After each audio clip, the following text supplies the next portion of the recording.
Hello, hello, everybody. Welcome to another episode of Mental Health Chat. Um, we have Miss Beth with us today, Hi.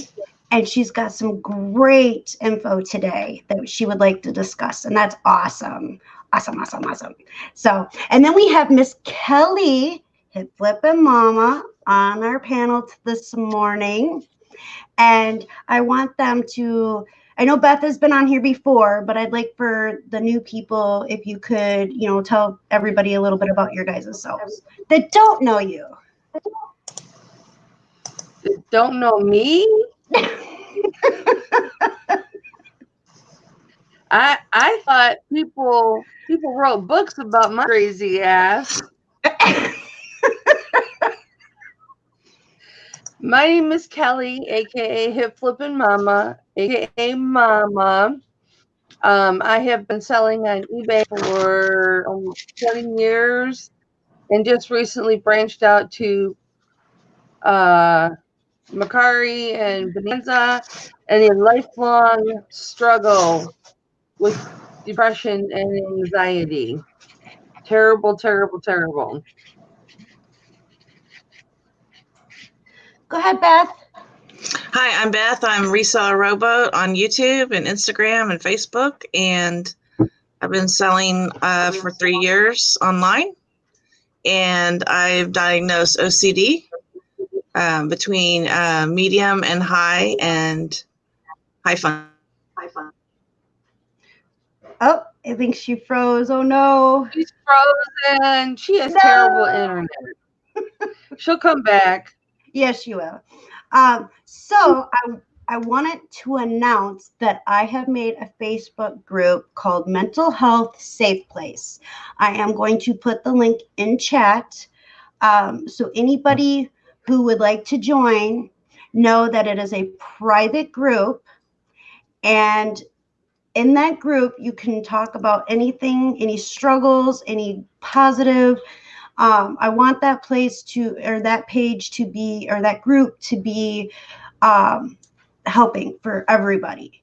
And so support, safe, do the safe buddy, reach out to somebody on that page if, you're comfortable with that. It's a safe place to go to talk about your mental health if you're having any type of issues.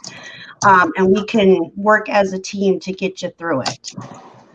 So that link is in the chat now. All right, Miss Beth, you are no longer frozen. Did you? I'm having internet problems. I just got a Wi-Fi booster in the mail yesterday, but I haven't put it in yet. So I will go in and out probably. Have a bad connection in my office. So anyway, just expect that. Kelly's used to it, right, Kelly? Just take it personally. It's the ugly stepsister. Hi, Denise. Hi, Shani. Hi, Lisa. Who else did I miss? I think one of the Derek's here, and hi, Glenn. Going back up. Norgus is here. Hello to everyone. Good morning. Happy Saturday to everyone. It's going to be a beautiful Saturday. Do you know why? Because anytime you can get together with friends and talk about the demons in your life, you release those demons and they are gone. They are just gone. So it is going to be a beautiful Saturday today. Sounds good. I like the way you said that. And that's the thing. When I started this, I didn't realize I would have so many people in the panels, so many people in chat. I really just thought it was only going to be a couple people. And every week it seems to grow. And I love that. I love being able to bring people on so that they can, explain what's going on with them. They no longer have to hide. And that's a beautiful thing when we can let that all out and it's not bogging down on us and nobody can hold it against us. No, and this is a no judgment space. Exactly. Yeah. All right.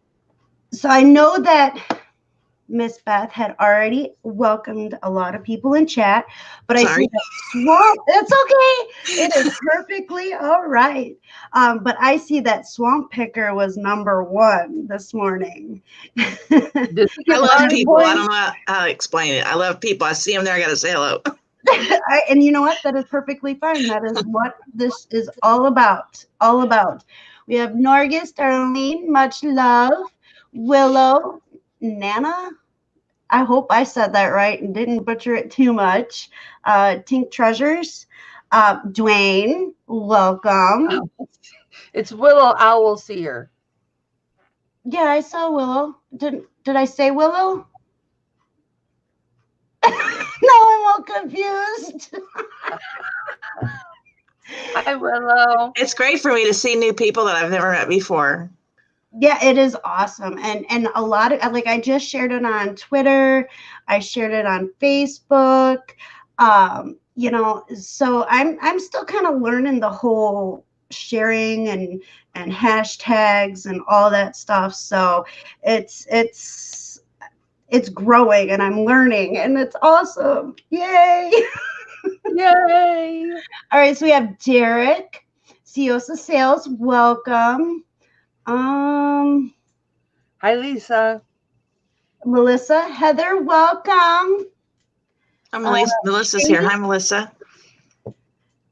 Shady, I think I said that right. I said Shani. I don't know. Okay, well, welcome. I think that's actually a new person for me. So welcome. A couple of pickers, Jameson's Closet. Denise, welcome. Much love. She is awesome. Denise is an awesome person.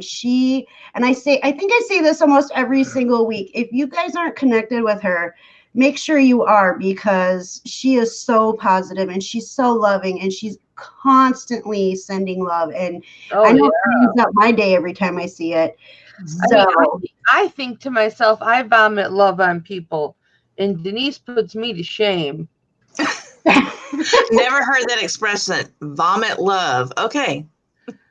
Well, you know how I love you. I love you. I love you. I love you. I love you.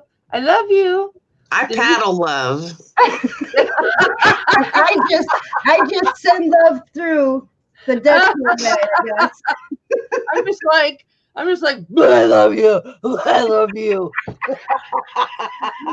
Welcome, Jennifer Hayes. Now, my wife had a little bit of a problem with that at first, Kelly. She's like, who the hell is telling you they love you over there in your office and sending kisses? I don't know how I like this. Like, it's just Kelly. Okay. I'm glad she got over it. Dwayne said, hold on, my chat just jumped. He said, hi, Jennifer. Dwayne says, I am still learning how to share too. Wasn't too good in kindergarten. How bad am I? I was so rushed to get up onto this panel that I couldn't even get a drink of water. I ran in the bathroom and filled my pop cup from the movie yesterday with water. Oh boy. Fishing and Picking said, how much is this therapy going to cost me? I've got a million of problems. Where do I start? Well, join the club. It's absolutely. Oh God, if I added up all the money I've spent on therapy, oh my God. Yeah, you know. Oh, I have an announcement. What's up? You guys want to hear my announcement? Sure. What's up? I finally did it. I made an appointment next month with a psychiatrist to go over all my meds, talk about my issues, and make sure that I'm diagnosed correctly so that I make sure that I am on the correct meds. Yep. So, because I deal so much with depression and anxiety. My anxiety is through the roof, and I'm on the highest level of medication that I can get through my doctor for my anxiety, and my anxiety is still through the roof. That's because you work with me every day. No, you actually calm me. But Yeah, so I'm really excited. In about a month, I've got an appointment with a psychiatrist, and then I can talk to the psychiatrist about, what bothers me, what I'm anxious about, all of this stuff. Mm-hmm. And, I can finally find out if I'm bipolar or not, because I swear I'm bipolar. I have to be. I'm so batshit crazy, I'm so proud of you, Kelly. I am very We need proud. to That get is awesome. the crazy Very- separated. You are not crazy. A crazy person thinks what they're doing is fine, and they don't try to change it. A person who has a mental health issue realizes that there's a problem. So take that word crazy out of there. I just think it's so important for me to say, guess what? I made an appointment with a psychiatrist, and there not be any stigma or shame in that. I do not feel shameful or defeated that I have an appointment with a psychiatrist. I am excited because I want to make sure that my health is on point. If I only go to this psychiatrist one time, then that's all that I need to go to the psychiatrist is one time. It'll probably be more than one. But yeah, you have to go every once in a while to check your meds, but I never had to go to a psychiatrist, often, just to check my meds. They sent me to a therapist for that, for the talking part. But I was going to write the date down in my bullet journal to make you accountable, but it sounds like you're excited enough that you're not going to break the appointment. So I'm going to give you a pass on that. I'm not going to break the appointment. No, I've been wanting to go to a psychiatrist for a long time because I feel like I can be helped more because I'm already on medication for anxiety, and it doesn't do what it's supposed to do. You should not break out into a sweat watching a trailer at a movie theater. You know what I'm saying? I shouldn't be like, anybody who suffers from anxiety can relate, because that's how I am. I don't go to movies, but I do. I go to the grocery store and I break out in a sweat. And even if Tommy is there, it's still trying to learn to control it so you don't look like you're crazy out in public is very hard. But I break out in sweats all the time. Just before this live, no offense to anybody, I started breaking out in a sweat because my anxiety is high when I do. I used to throw up before my lives. Yes. Kelly, we call those triggers, and you're still going to have your triggers, but that medication is going to help you get through those triggers, and lessen the anxiety when you are exposed to those triggers. So kudos to you, my friend. And it's awesome that you're going in. I still have to fill out my paperwork for mine because I am currently not on any medication at all, including blood pressure medication, for about 8 months now. Yeah. And I actually feel better now than I felt in a long time. Not that you shouldn't go on them, Kelly. I'm just saying I was on them for so long that I think it was starting to affect me other ways. So I'm probably going to end up going back on them eventually, but Oh no, I'm going. And I'm sure you'll let me know when it's time. Beth, it's time for you to go get those meds. Oh yeah. So, I'll be like, Kelly's the best therapy I can have right now. You're Beth, you're a little bit more crazy than I am. I think it's time to go back to the doctor. Heck on. That's how we are. Beth and I we're back crazy together. And I just go in and out. Kelly says I have a demon in my house. I don't know. She does, and it talks to me.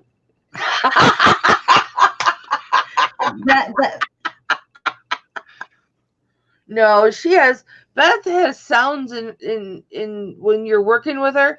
There's sounds in her house from her ceiling fan. When she brushes her arms against the desk, it picks up as a weird sound. And thank you.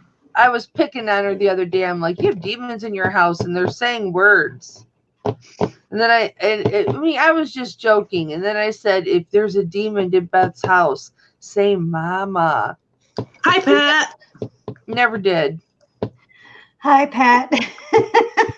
Hello, Joy. Welcome. We went from I'm going to a psychiatrist to I hear demons.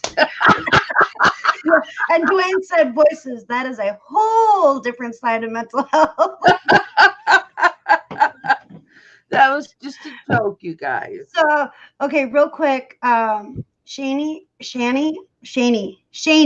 says, "Does the grocery store is an absolute terrible place for me?" You know, and I can relate. And she's like, I get extreme anxiety at the grocery store when I can't find what I'm looking for. Plus, combined with my social anxiety, I hate grocery shopping. I am not, since I have found the world of shopping online, I do better. Because then I don't have to, I mean, we still have to go to like the grocery store and stuff like that. We do once a month, we do our big major shopping. And let's just say it is a trip for me. A lot of times I am able to hide what's going on inside, but let me tell you, that roller coaster ride, it turns and it turns. And it turns. Road rage at the grocery store. Do I get road rage? Road rage. People don't stay on the right side of the lane. Yes, I have bad road rage, and I think it's because of my anxiety. No, I meant in the grocery store. Oh yeah.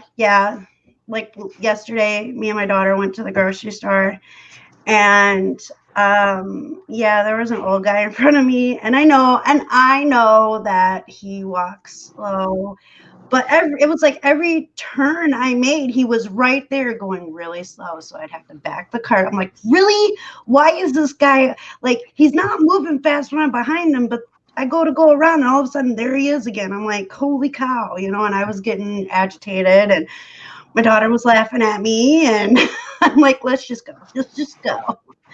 My issue with the stores is the music over the intercom. I can hear a song or something, and it'll just turn me into a total panic attack. End up in the bathroom. That hasn't happened in a long time, but that was usually my trigger in the grocery store. Oh, wow. Standing beside someone in a checkout line, and they smell a certain way that triggers something from my past. A combination of sweat, cigarettes, and beer can send me just crawling. I mean, can't handle it. So, Beth, did you want to ask your question to everybody? Which one? The one I asked you before we went live, so I had a little bit of clarification. I was just curious if there's anyone out there who has lost a friendship or even a family member because of your mental illness, because of their inability to, understand what's going on. I lost my best friend about 25 years ago. We've been best friends for 5 years. And I sent her a letter and basically just told her that I was jealous of her position, and her, she was just really going places, and she just dropped me like a hot potato. And instead of, contacting me and saying, this is really out of character for you, Beth. What is going on? She knew about my mental health issues. And this is the first time I'd ever said anything like this to her. She just dropped me. And it was devastating. And I was just wondering if there's anybody else that's lost a friend over this. The fact that she wasn't willing to put the work into the friendship just shows you she wasn't the friend that you thought she was. Mm-hmm. You know what I'm saying? You don't need that kind of friend. That kind of friend is not somebody who's going to work on a relationship or work on a friendship.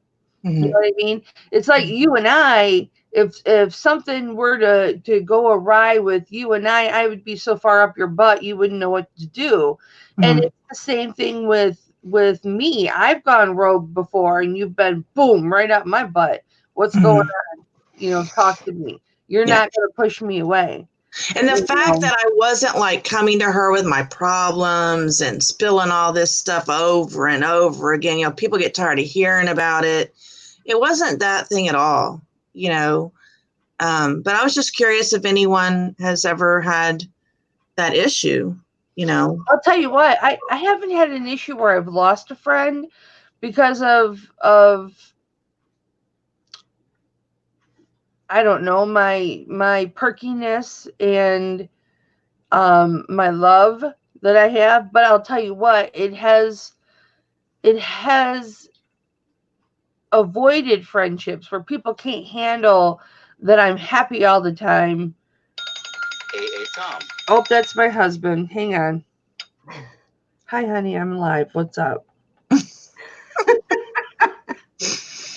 Yes, I do. All right. So Get yourself, Kelly.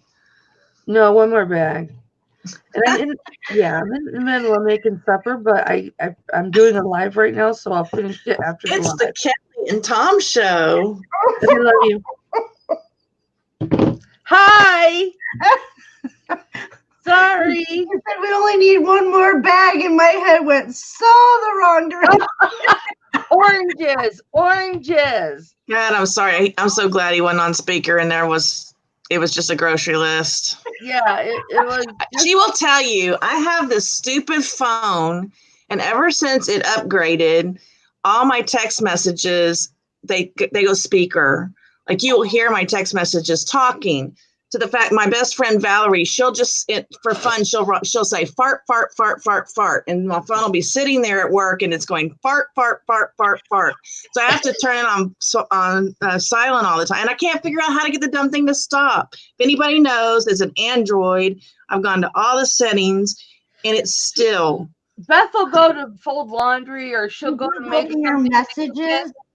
And she'll come back, and I'll go, oh, your daughter texted you such and such and such and such at 3:00, and so, you know, just so you know. Hey, Crystal. Hello, welcome. Okay, so what I was saying was, people have a little trouble dealing with that I'm really perky, or that I'm boisterous, or that I'm very loving. And it's prevented people from getting close to me because they don't know how to handle it. Mm-hmm. You know what I mean? They don't know how to handle it. I'm a huggy person.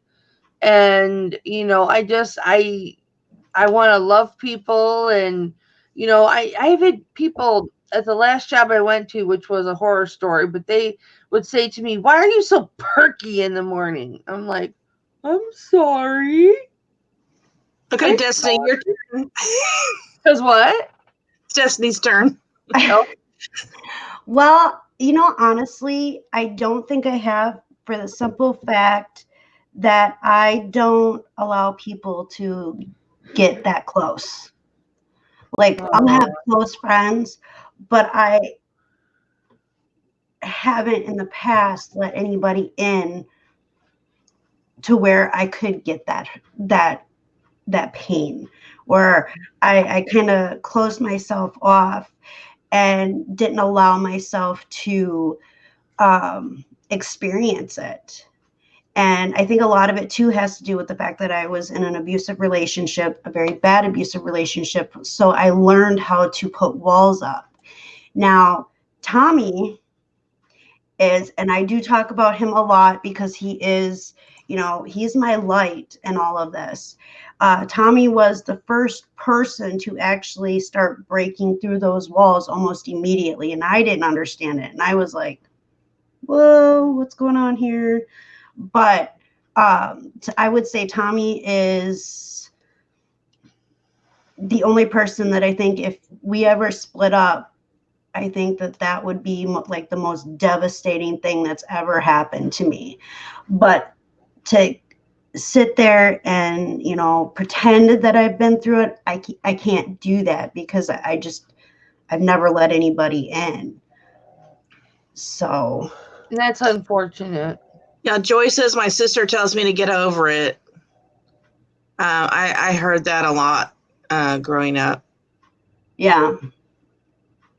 I heard that. When did your mental health issue like come full force? Mine came out in my 20s. When did yours in your life? Have you always had issues or? Me, I think it started showing signs when I was between 15 and 16. Mm-hmm.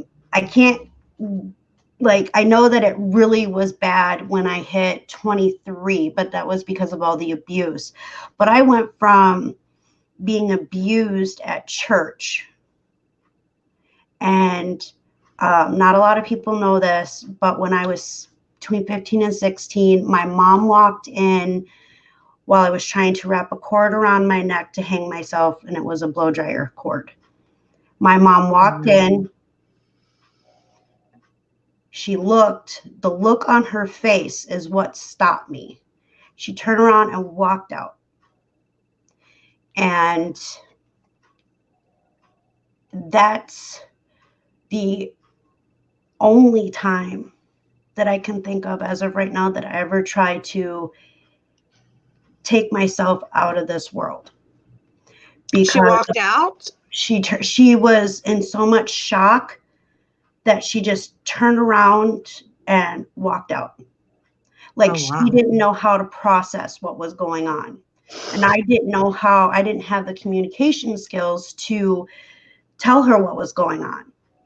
When I got a little bit older, like, I stopped going to that church from the age of 11, 12 to 15, almost 16. It was between those years I was sexually assaulted at church. We tried to tell the pastor. The pastor said, well, if you wouldn't dress provocative, it wouldn't have happened.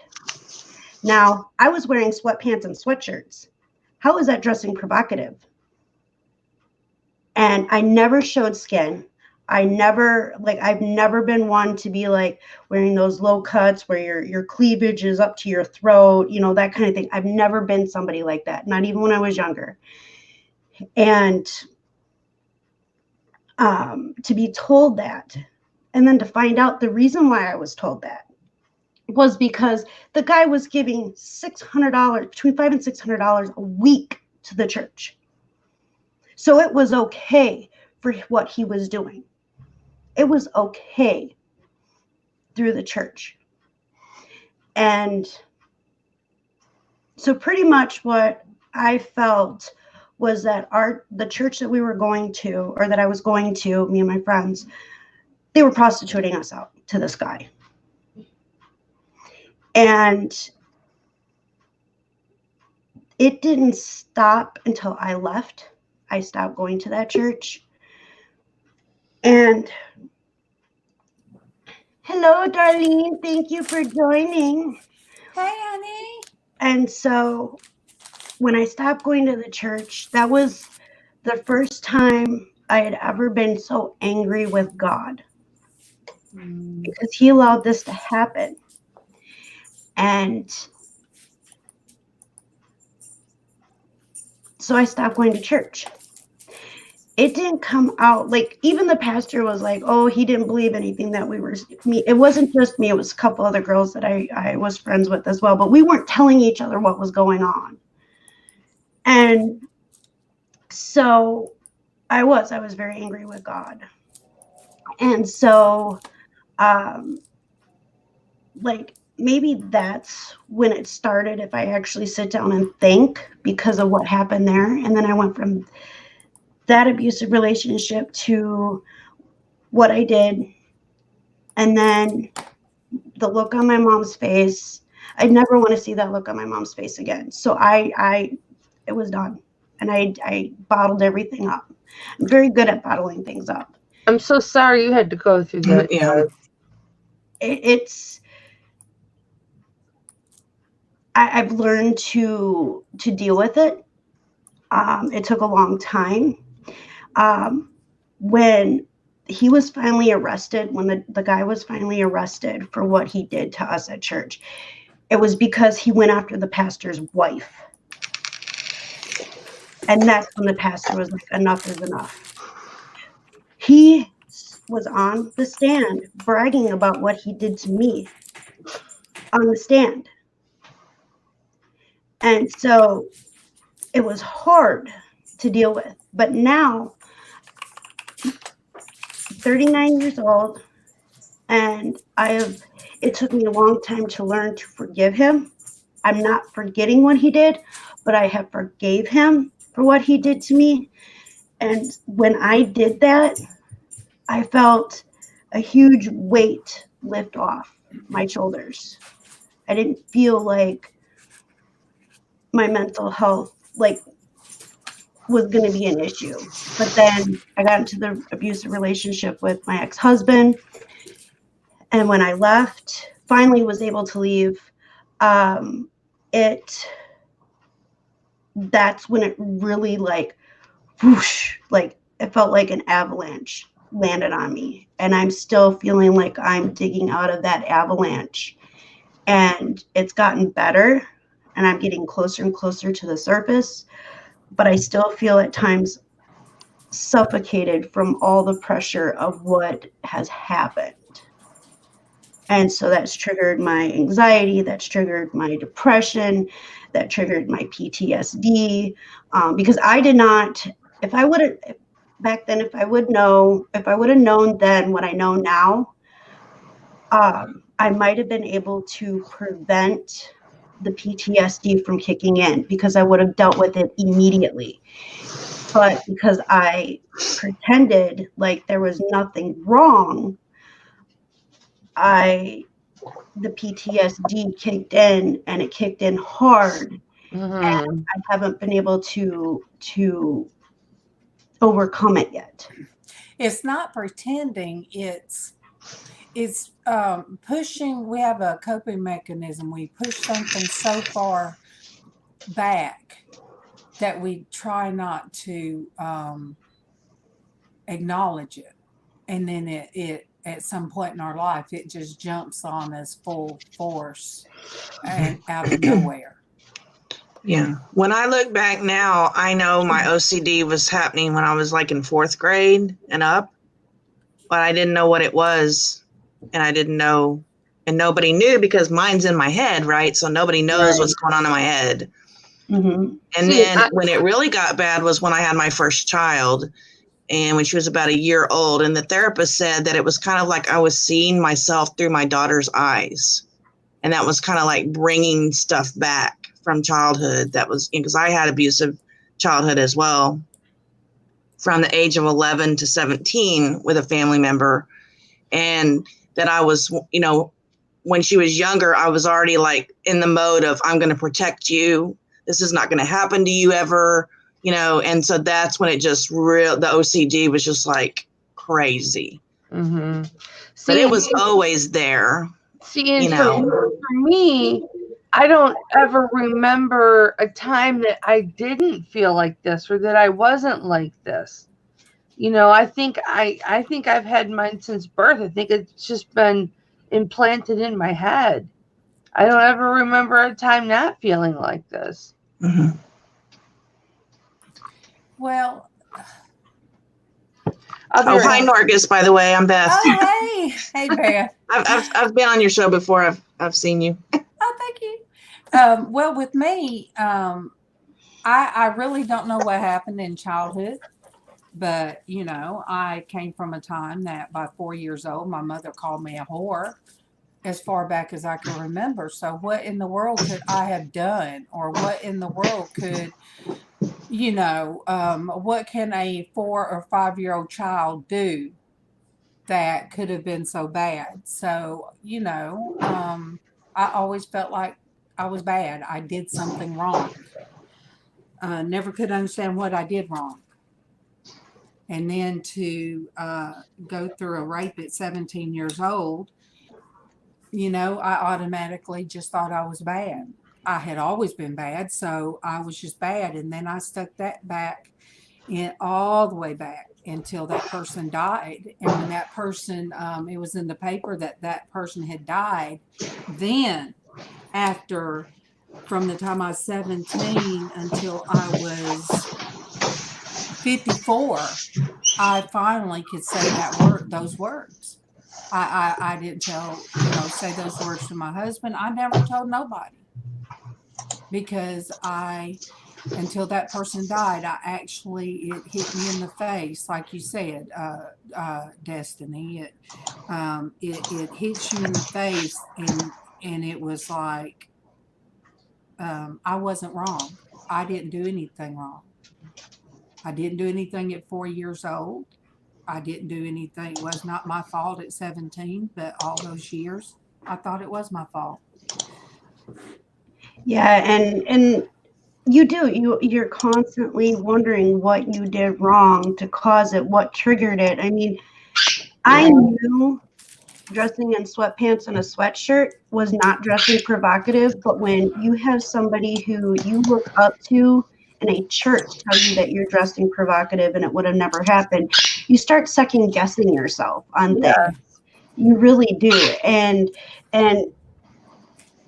my mom and I love my mom to death. She is my best friend. She is the only person in this world that I know, even though that whole situation where she was in shock and she walked away, just that look stopped me. Just that look, that what did I just walk into? Scared to death.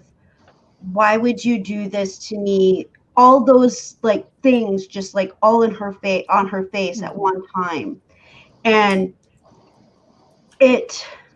she is my best friend. I can call and talk to her about anything. She's the one that kicks me in my butt when I need it. And I'm like, Mom, no, you're supposed to be on my side. Say, yes, honey, I know what you're saying. No, she's the complete opposite. And I am so thankful to have my mom. And her be the only person in my life where I can tell my deep, dark secret and know 100% that she is not going to judge me for it. She'll tell me what she thinks about it, but she doesn't judge me for it.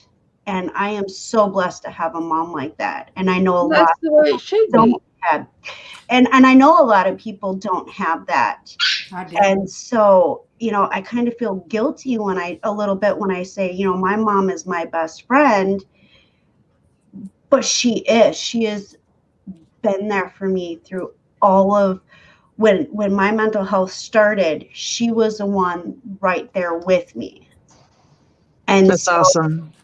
It was a change. It was like something shifted in our relationship, and she was no longer my mom. She was my best friend. Somebody that, I talk a lot about Tommy being the light in my life as well, the biggest light in my life. But now that I'm saying this out loud, I never thought about it. My mom is also my light. Well, she was your first protector. Yeah. Frances has been mine. She is actually the first person I ever said those words to, that I was raped. And it just shocked her because I had told her everything for all these years. And so she's the first one I told, and it came easy after that. I'm sorry, who did you say, Norgus? My mom, my mother-in-law. Okay. She's ex-Shy Dove. Everybody calls her my mom. Mama. But I told her, and she just was shocked, that after 33 years that I had finally, said it. Then I told the kids. And Kevin was the last one I told because I felt like he would look at me different because there's always that feeling I did something. Because, if my own parents always treated me that way, you're made to feel like you did something wrong. So, and my sisters, I finally told them. And the one in Florida, when I called her and told her, she thought the person was still alive. She said, where are they at? She was going to make the trip up here after, oh my gosh, 54 years, and it happened when I was 17. She was going to come up here and probably would have killed the person. And I said, they're dead. And them being dead was how I guess I was able to say it, because they were dead. Mm-hmm. My family, they run. My family just runs as fast as they can away from OCD. Because they're afraid of it. They don't understand it. They don't understand it. I don't hold it against them at all. Girl, I come from a mental crazy family, so Yeah, and that's the thing, with this, mental health chat. I want people who don't have people around them to know that there are people here that are willing to, stand behind them, be their rock, show that light at the end of the darkness, or tunnel, or however you want to put it. That way, oops. Hello. I'll clone myself too. I forgot to tell you about that. There'll be two of me. That's a scary thought. It is not. You're awesome. Okay, so real quick, we did have a serious question in chat from Dwayne, and I am a little way behind on chat, so I do apologize, everybody. He asked, serious question: how do your children feel / deal with your mental health? Do they understand? Who wants to go first on that one? My son understands it, but there are times when he'll just be like, Mom, tone it down. Tone it down, And I'm like, I'm exuberant. And if I get excited about something, I'm very animated. And I was replicating what the dinosaur in Jurassic Park, the last Jurassic Park, what he looked like when he died. And yeah, I probably looked like a darn fool. And my son's like, Mom, tone it down. Tone it down. And I'm like, yeah, but I wanted to show it. He's just like, tone it down, Mom. And I mean, he understands it, but sometimes he can't tolerate it. And my husband's the same way. Well, with me, the kids growing up, seeing how my mom was, they understand, and I guess we each of us are so much alike in different things. You, Beth, you said you have OCD. I have a child that has OCD. So we kind of lean on each other with that. And Kevin just says, "You crazy like your mama." But it is not a cruel. It is not a cruel. I don't have a cruelty. But I do have bipolar. I've never been diagnosed. But like Kelly said, when you're way up here and you're all woo, yeah, sometimes it's to the point I'll be knocking stuff off, and Casey will say, Mom, calm down. So yeah. I do have that, or the times I just want to cry. But I have a husband. He's there when I cry. And I get to be silly and all with my son. So now your turn, Beth. I'm gonna mute. My turn. I'm not really too sure. I have two daughters, and I'm not really too sure how they understand it, because by the time it got to be the things that they saw happening in my life, I was also dealing with trying to come out of the closet.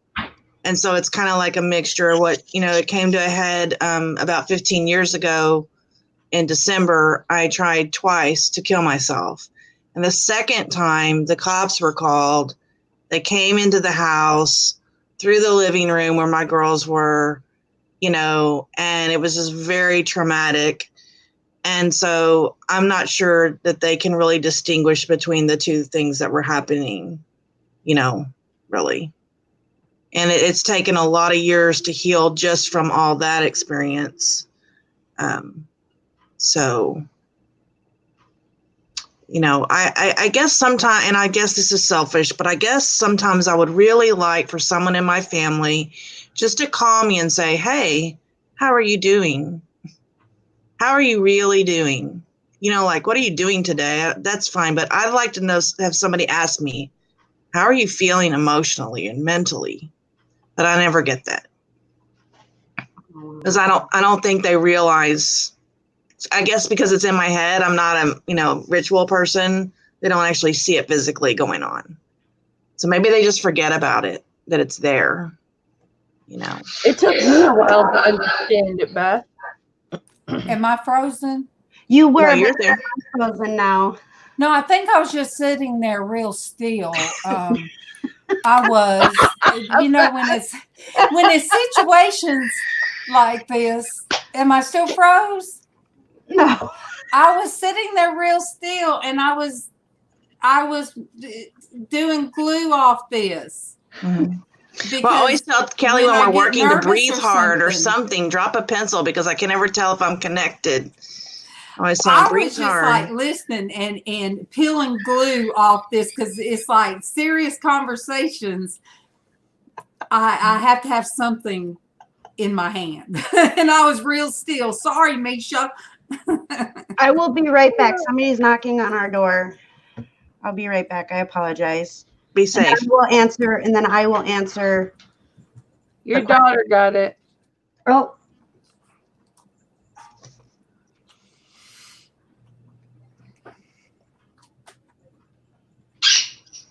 Good morning, Sandy. Okay, so Sandy. For my children, when they were little, they didn't really get to be kids because of my mental health.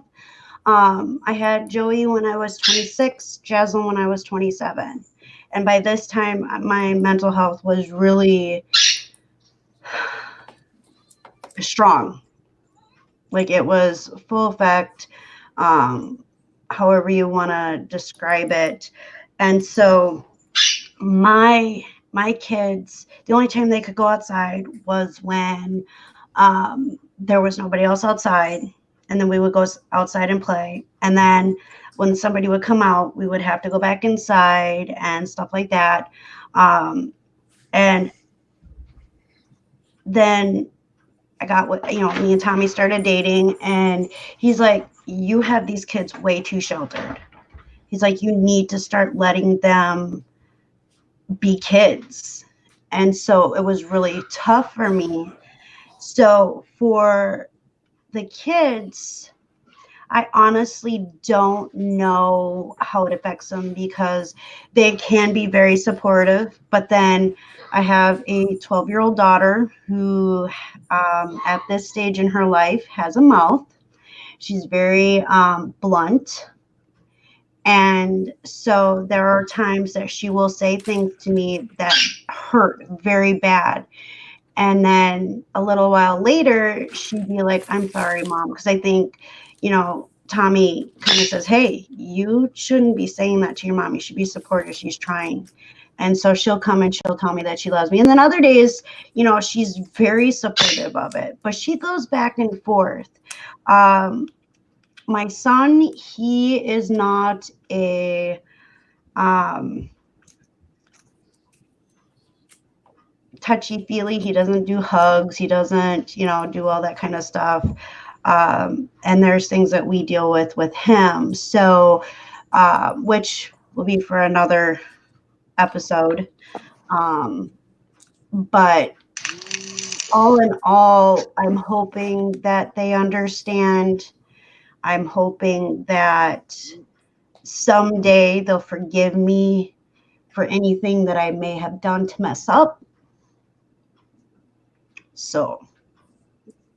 You're a good mom, Destiny. Yeah, I do try, but my mental health has caused a wedge. I know it has.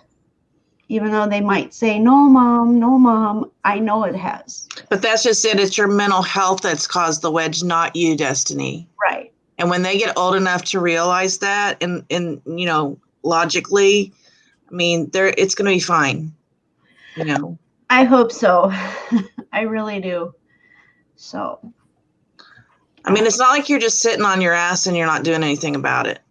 No, I'm No. on medicine now, and I need to get my paperwork filled out, but I am so like scared to fill out that paperwork and send it in, and them tell me, oh, you don't just have this, you actually have this, you know. You should be excited.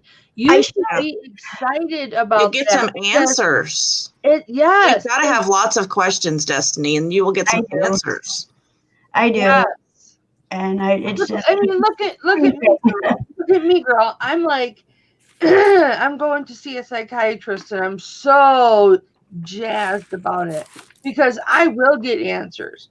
For my entire life, people have told me, why are you like this? Why can't you be more like this? Why do you do this? Nobody else does that. What's wrong with you? There's nothing wrong with me. I'm perfect just the way I am. But I want someone to be able to at least tell me, this is why you act the way you act, or this is why you're so happy all the time. This is why you're so sad all the time. You know what I mean? right. And all it's going to do is help you move forward. It's not going to move you backwards. I mean, maybe a little bit at the beginning, but it's going to move you forward, Destiny. And that's what you want. You always want to be paddling forward. Yeah, and you know, and they asked, like when I talked to them on the phone, they asked if I wanted a male or a female for my psychiatrist, and I said female.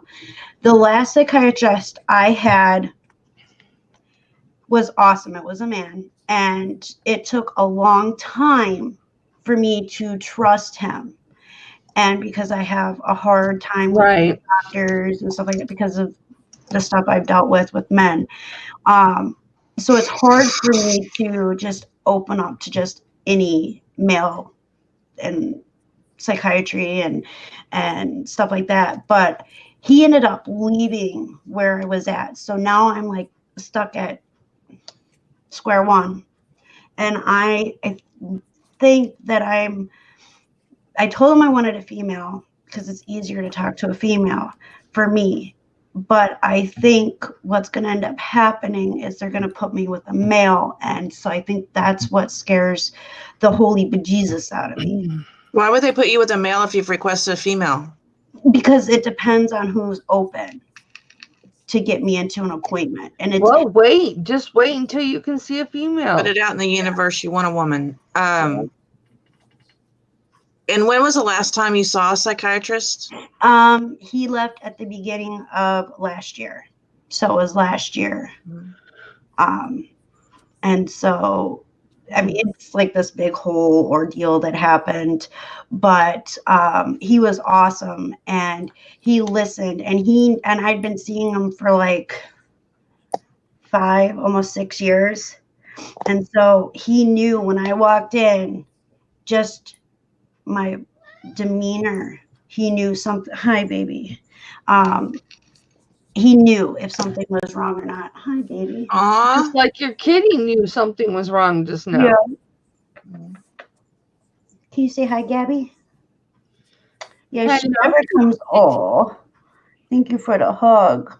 Does your cat, I know to change the subject, but does your cat have any issue with the birds?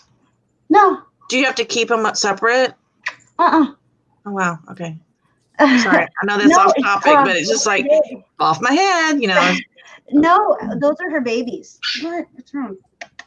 What's wrong? What's wrong? What's wrong? She wants to know what's wrong with you, Mom. I'm okay. Oh, thank you for the hugs.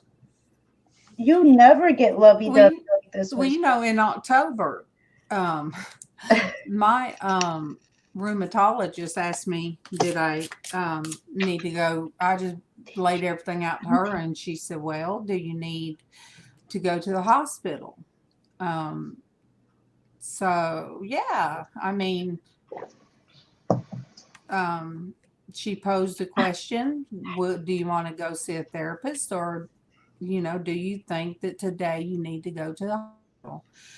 And I know I come on every day, and people probably think, I don't know what people think, but I told my son, I said, what, you were supposed to come on Monday morning and say, hey, mom ain't gonna be on this morning. She's in the nut house.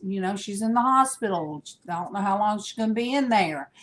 And that's probably not what a lot of people think when they see me or hear me, but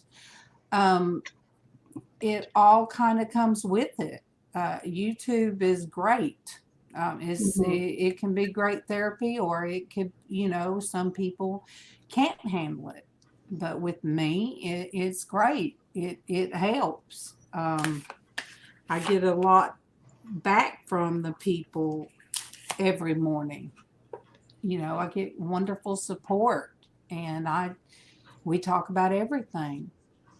So, I didn't go to the hospital. I didn't go to the crazy house. I felt like really that day, I felt like I needed to, but Kevin did until I come out. We was riding down the road, and I told him. He was like, what? So, we keep a lot in.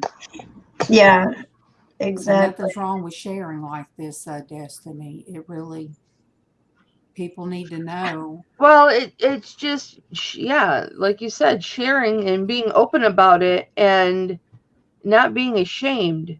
And you shouldn't be ashamed.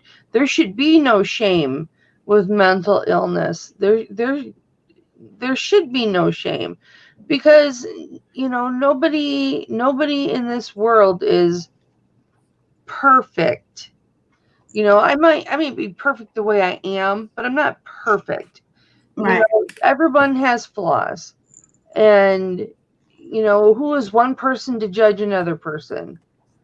I think I've said this for a long time. Our country needs to focus more on mental illness. There will be less crime. There will be less homelessness. Our children will grow up happier people. Yeah. So I'm still kind of back in chat. So I want to Beth's question, I want to just pop up and read some of the responses from our chat. This one is from Shady. 100% I have, mainly because I isolate myself due to social anxiety. My friends pulled me aside once, and I told them why I was doing it. I'm sorry your friend didn't understand. Aww. Here is Joy. My sister tells me to get over it. My son is gone, so deal with it and move on. I just recently had to go back on medication. Joy, nobody should ever tell you to just get over. No. I mean, don't they think we want to get over it? Do they think we want to live like that? Really? My daughter and granddaughter have been gone now for a year and a half, and they're still alive, but they've isolated themselves away from our family. And you think I'm going to get over it? No, hell no, I'm not going to get over it ever for the rest of my life. And then for them to say, your son is gone, so deal with it and move on. No, you never, ever. And I'm not sure if he has passed on or what the deal is, but I will tell you right now, don't listen. You are going to grieve. You are going to deal with this in your way.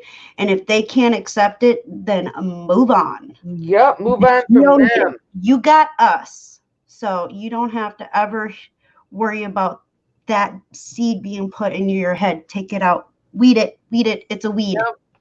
Yep. All right. Move on from that negative person and from that negative attitude. Exactly. Brittany says, Beth, the fact that you were able to admit jealous feelings is admirable. Absolutely. Thank you, Brittany. Mad props, girl. Mad props. All right, let's see. Where are we? Envious is really the word, not jealous, but I tell Beth all the time how proud I am of her. Mm-hmm. She never believes it. Well, and Kelly, you see the checking, right? Like, my wife is finally getting used to it, but I probably asked her 10 times a day, Are you okay? Do you love me? Are we okay? Are we okay? And she got so tired of hearing it. And now it's just like, yeah, we're fine. Yeah, we're fine. Yeah. I'm okay. I check constantly, and I do that with Kelly too. I know. Are you there? Well, a lot of that's my internet connection, which is maybe a universe thing. You know, it's like I'm always saying, "Are you there? Are you there? Yeah. Are we good?" Yeah. But that's just all about loving. Snap out of a condition. That's she just said, all about loving someone for who they that's are. like telling somebody to snap out of high blood pressure. Right? It is. That's what people don't get. It's an illness. Yeah. It's an illness. Yeah. And you know, it goes back to what I said. Control and management are not the same things. You cannot control stuff that comes into your head. You can try to manage it, but it's going to come back. Yeah, right, you know? For sure.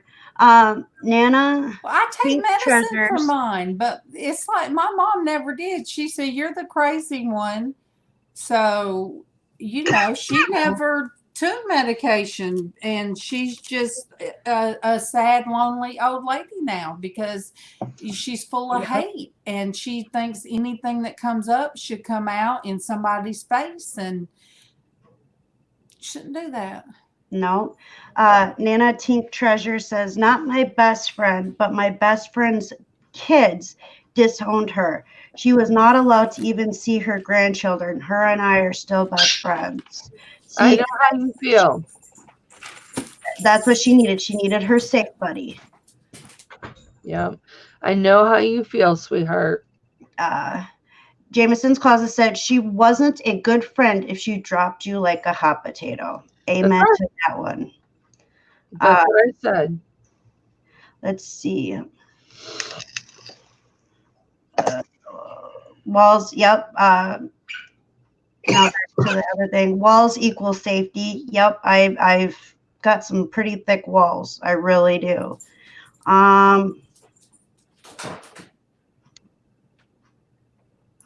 Sometimes that is a coping your mechanism old friend, to put at walls. Your old friend, she's the one that's missing out on such a wonderful person because you are one of the kindest, most loving, most amazing friend I've ever had. You are just, there's so much about you I'm grateful for, Beth. And it's astonishing that, you know, whatever problems this person was having, you know, that she no longer wanted to be your friend. It's her loss, not yours. Exactly.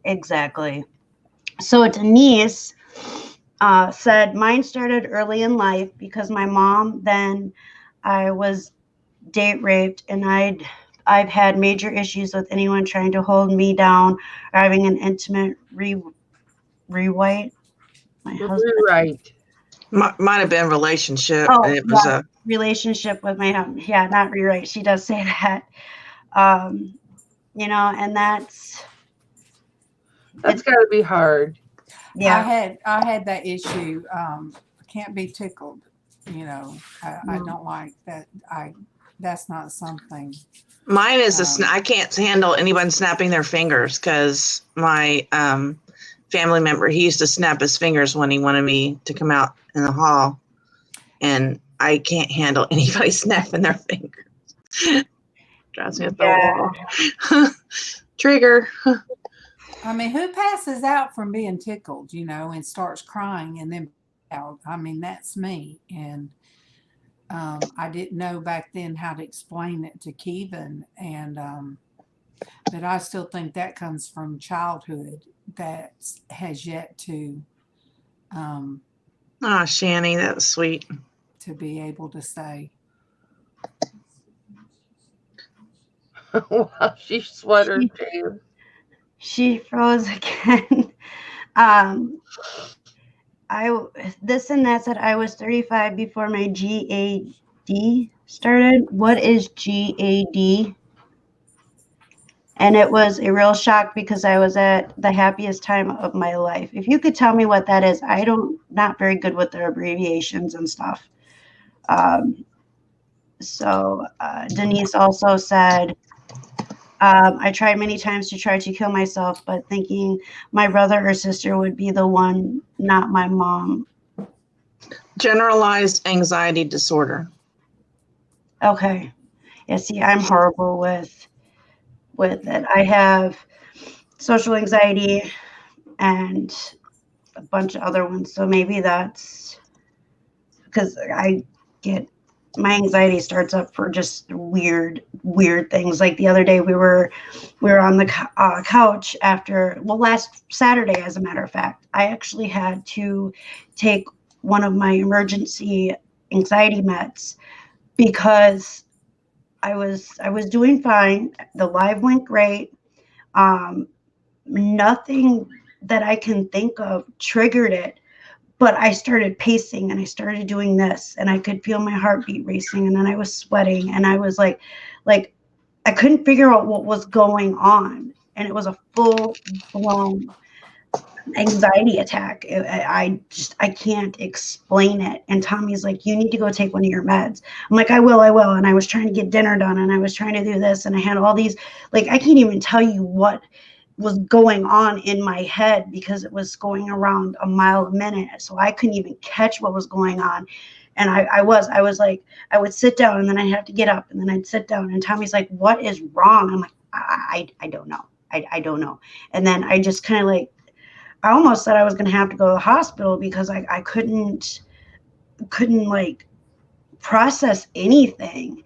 And then I had to jump in the shower and then I got out of the shower. Like I wasn't in the shower very long. And I was just like, I couldn't like get myself to calm, even with anxiety medication. And I finally was like, I don't know what's going on. And finally I just was like, I need to go lay down.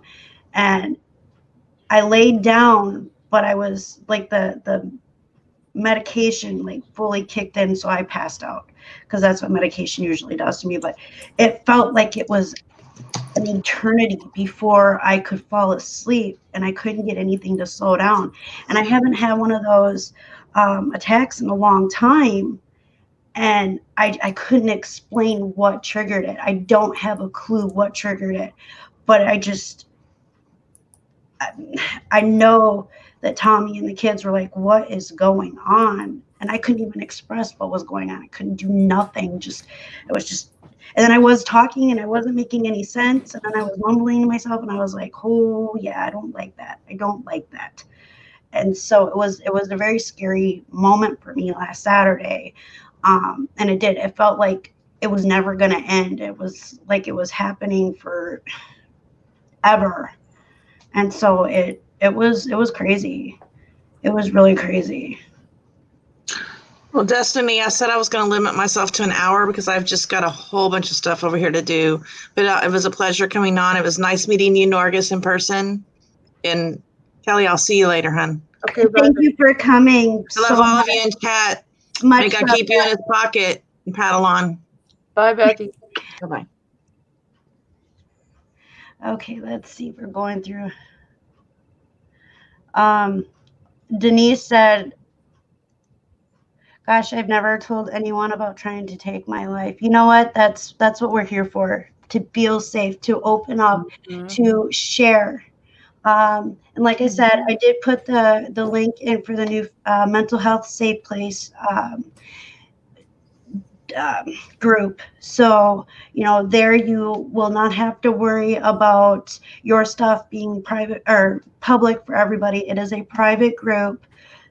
So please make sure that, you head over there and ask to join, because it is definitely, for everybody here to, have that place, not just my channel, but to have that place to where if you at any point in time are having an episode or an attack or, just you're feeling down, go there. To talk. Yeah, or need to talk. Just go there, say, hey, I need somebody, or give a description on what's going on, and we'll help you.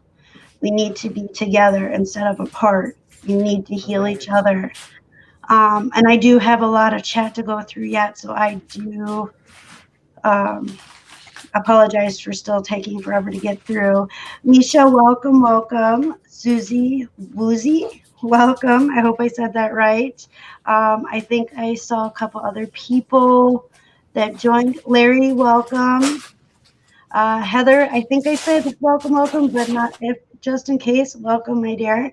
Dumpster Diver Dad, welcome. Don, welcome. Crystal, Rosie's Closet, welcome. And I think I got everybody else. I'm not sure. Let's see here. And thank you for sharing, Denise. I would have never thought. Much love, my friend. You have so much love to give, and you are so supportive that I would have never thought that. So thank you. Thank you very much for trusting us and sharing that with us. Let's see. We'll be revisiting that with you, Denise, Tuesday at Bible study for sure. Buying space, welcome, Myra. I saw a really good one in here, a question or a statement. It kind of popped through and then disappeared on me. So give me 1 second to find it. Okay. Rosie's Closet, Crystal. She said, a diagnosis does not define you. It helps you figure out exactly what you need to get you healthy. Yep. And agreed. So agreed with that. And, you know, I have to remember that when I go to fill out my paperwork. I have to remember that. I need to know exactly what it is so that I can get better, so that I don't drive everybody around me crazy. You know, since I've been on the medication that they gave me now, it's been good, but I feel like it's not working like it was. So it's still pretty low dose, so they'll have to play with it. But she wants me to see the psychiatrist so that they work as a team, which is really cool. So I may only have to see the psychiatrist one time, and then what happens is I go to her, and then they work, you know, she'll relate what she has done. So I don't have to travel the 2 hours to the psychiatrist. I just have to travel like 20 minutes away. So my doctor is pretty awesome. I really love her. And I went through a lot of regular doctors before I got her. And I loved the last few doctors that I had, but they didn't stay long. So when she said she was leaving, we followed. Our whole family followed. Yeah.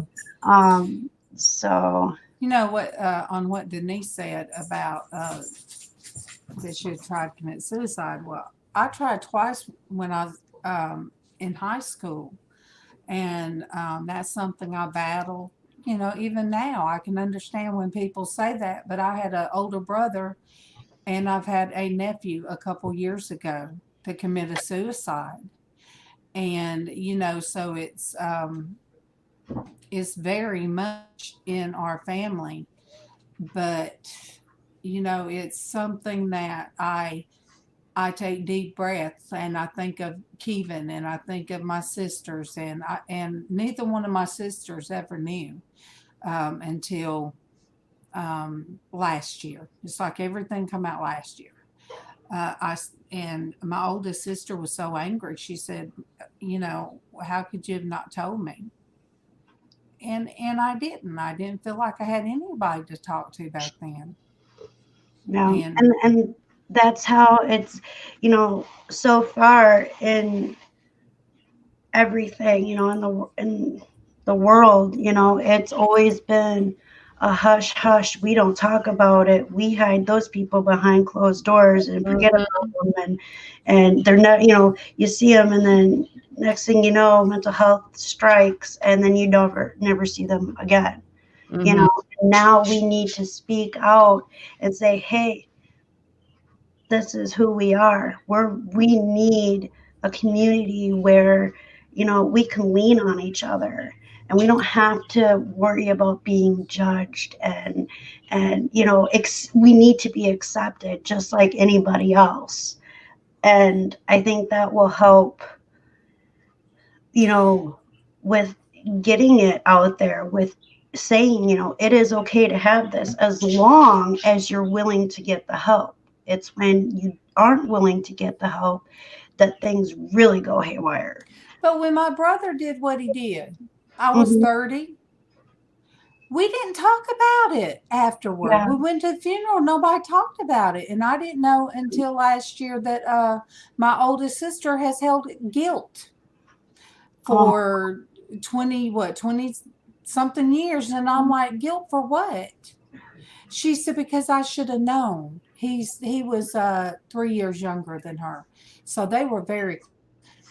I said, what do you mean you should have known? I should have just known. I should have done something. And I said, but you don't understand. It was his battle.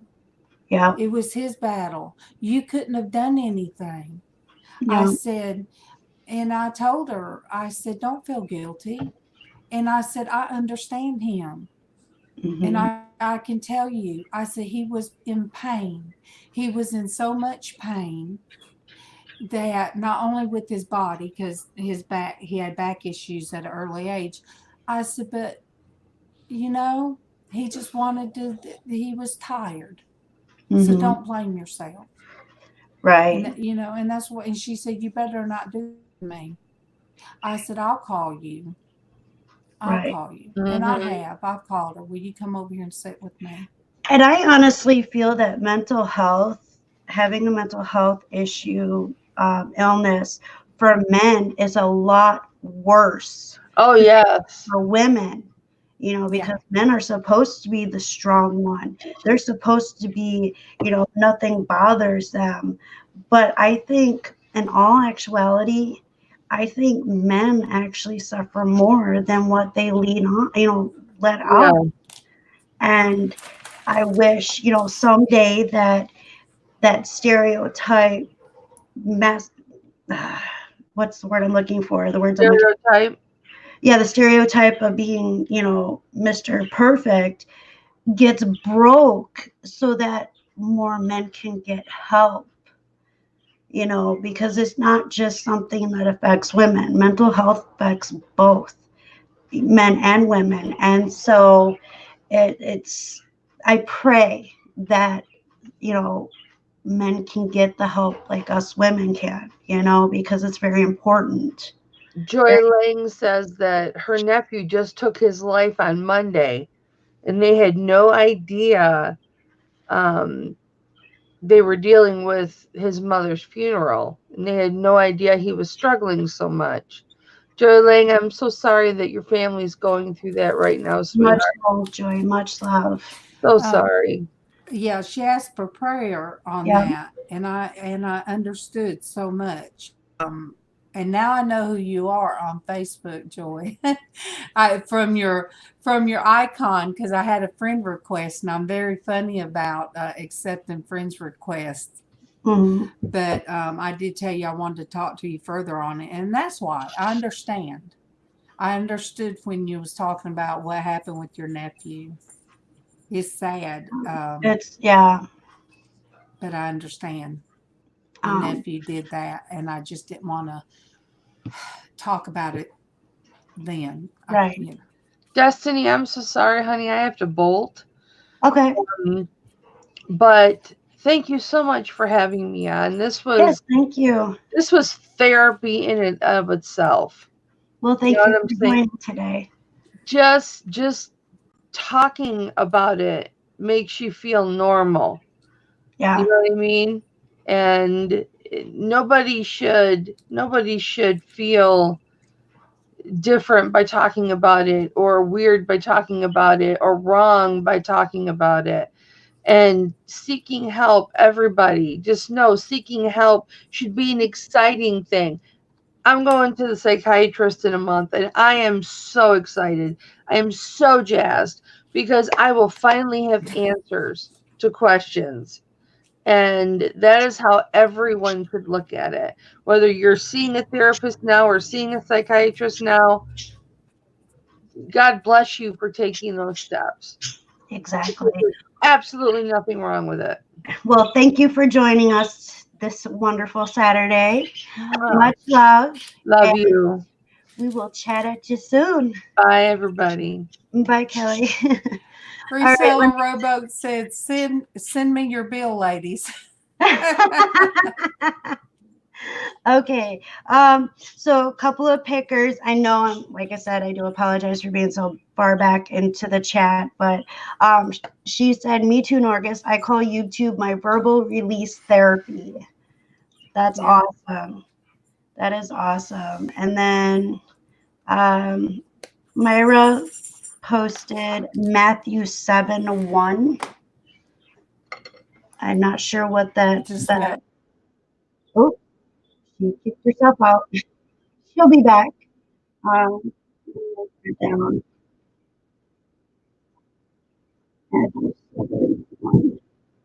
I think she went to go pull up her other drink and kicked out. So, all right, we'll bring back to that one. Well, where'd it go? Well, it jumped again. I don't want to miss anybody. So, let me go back here.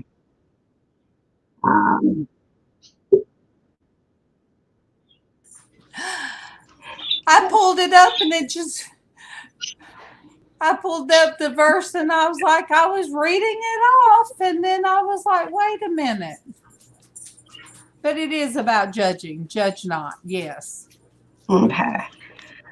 Okay. Okay. I don't know. Did I read this one before? You can't. Yes. Okay. That's the one I laughed about. That's like telling somebody, step out of high blood pressure. Yeah. But there are some things that I have to watch. Yeah, we should cut the negative and judgmental people out. They can be incredibly toxic to your mental health. Yes. And I really on mine, I have to, I have to word things a certain way, because family members that do watch sometimes, and I don't want to cause them bring something up in their heads, because they're judging, they're living, trying to make it day by day, and so, I haven't asked them if I could share this or that. And so I can talk of mine. Yep. And I can talk of my brother that's no longer here, of his pain that he went through. And I understood it. And that's why I tell people, you guys, please, whatever you do, if you ever go to a funeral of someone that has committed suicide, please don't be one of the people in the crowd that says, well, they took the selfish way out, or they took the coward's way out. Please don't ever be the one to say those words. Yeah. It's for me, it's not something that I could do personally, but it happens. It happens, and it is somebody tired in their brain. It is somebody hurting and tired, so tired in their mind that they just want it to stop. Yeah. So, but people say those things. I heard people say that at my nephew's, and oh my gosh, I stopped and told one person. I said, that's not true. That's not true. Growing up too, my dad, and I love my dad to death, but my dad would say, that suicide was the coward's way out. And that's how I always thought about it growing up. And then I connected with you and you were talking about it. And I was like, in my head, I was like, well, I could never do that because I don't want to be known as a coward.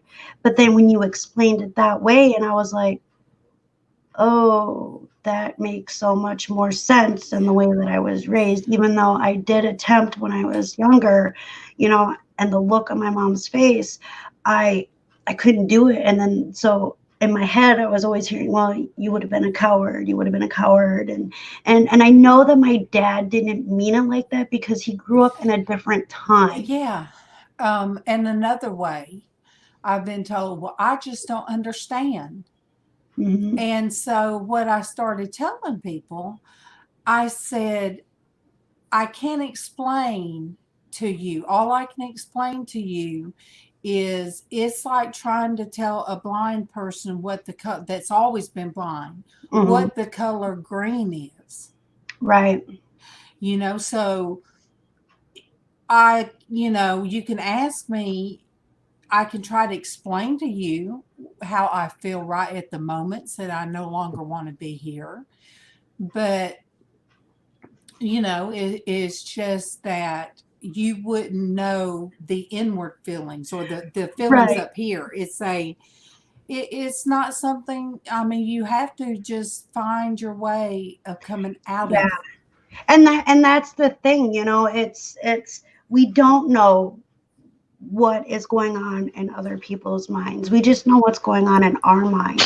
And to try to, make judgment on somebody without knowing what was actually going on in their heads, it shouldn't be like that. It shouldn't be like that. And I hope that if anybody out there who watches this, even in now live or later on, if you're thinking that suicide is the way to go, please reach out to us.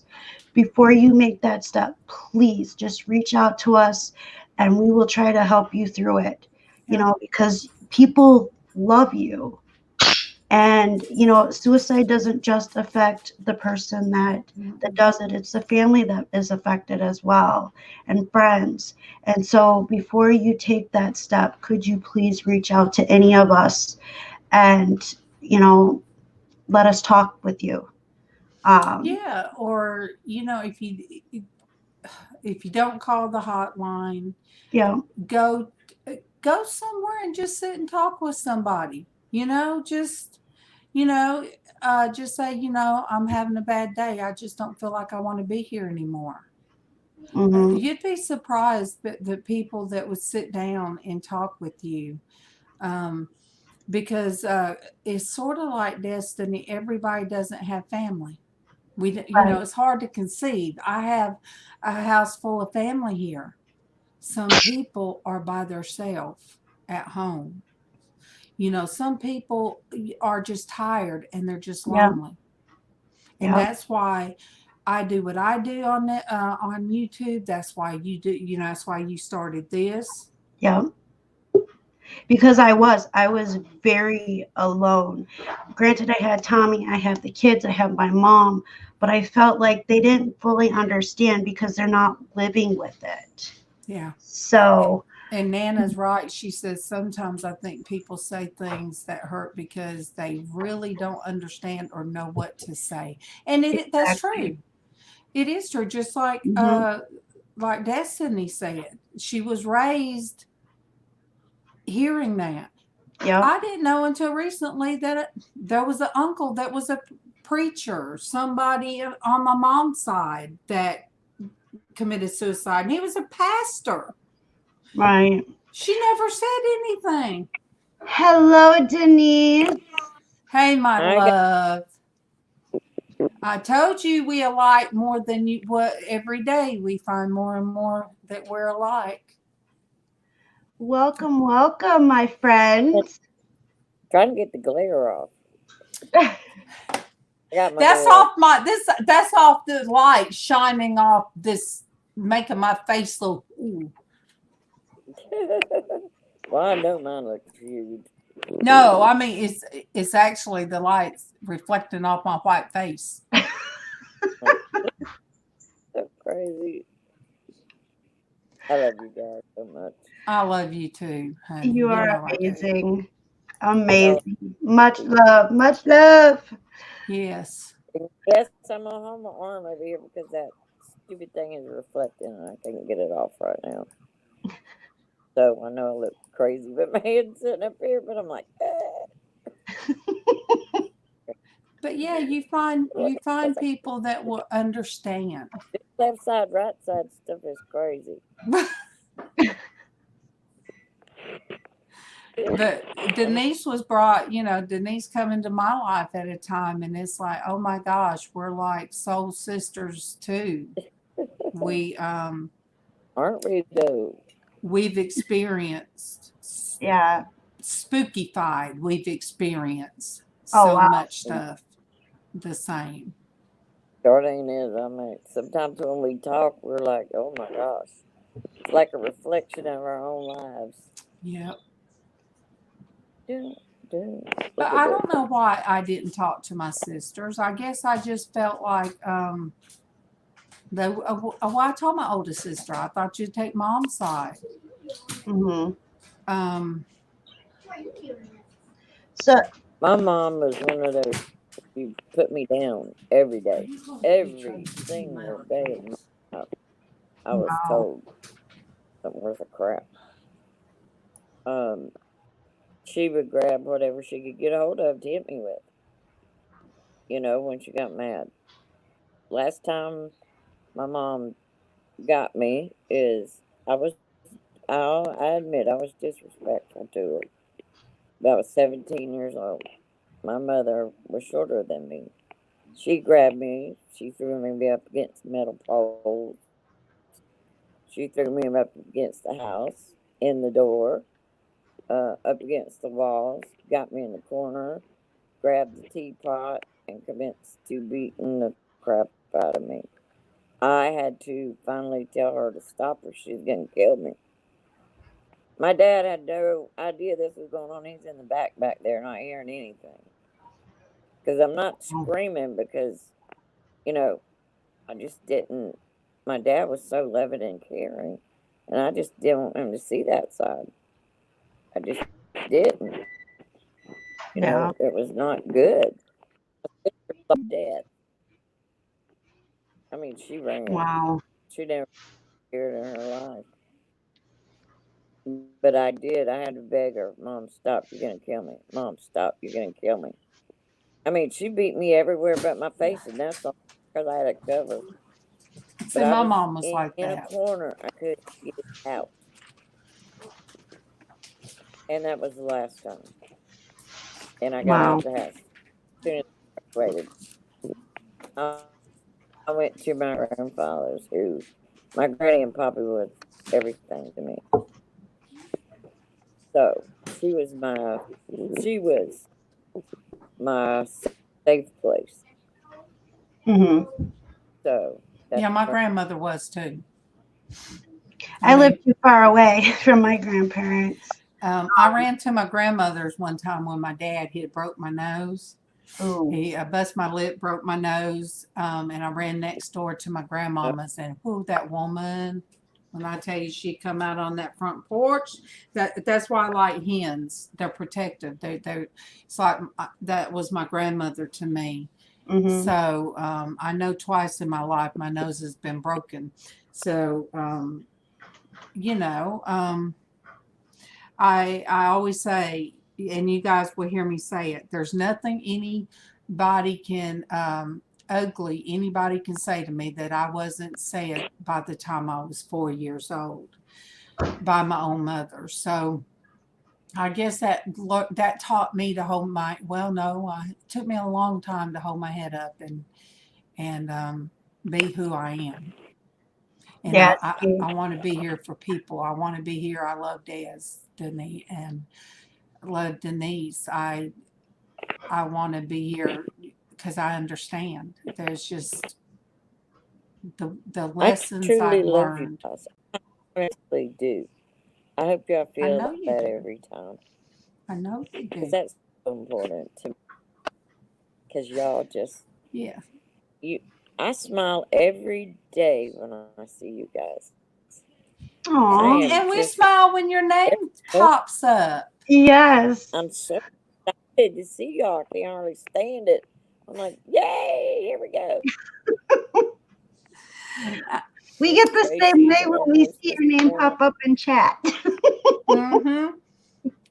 And then that's why sometimes on weekends I'm like, if Keefan's taking a nap, I'm like, oh no, what do I do? Nobody's on. I'm used to talking to the girls. Mm-hmm. But yes, for sure. You know, everybody out in chat. It really is. It's, you know, even when I come in here and I've shared stuff and people share stuff. It's still a really happy place for me to be. You know, I know things have to get serious. I mean, don't get me wrong, I do. Right. And that's very important because of what Destiny is doing is amazing. I don't really think she even realizes what she's doing and how much Trying to be she's a safe place changing for others. herself. I mean, Destiny, I've seen you grow in just the time that I have known you, that I have watched you. I don't really think you have any idea how much you have grown and shared. I mean, it's so easy to love you, Destiny.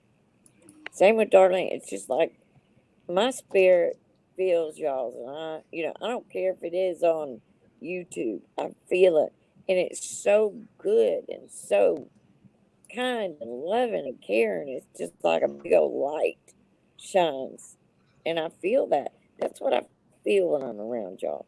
That's a happy Well, place. Dwayne said, well, Denise, trust me, you are worth the crap. I love you. But yeah, I love so Dwayne. what I really do. what Destiny's doing here, it is needed. You know, it is needed. And what we do during the week is just we try to bring lightness and a place from the darkness because the world is such a cruel and dark place. It is. It really is. And it's hard. It's a hard subject.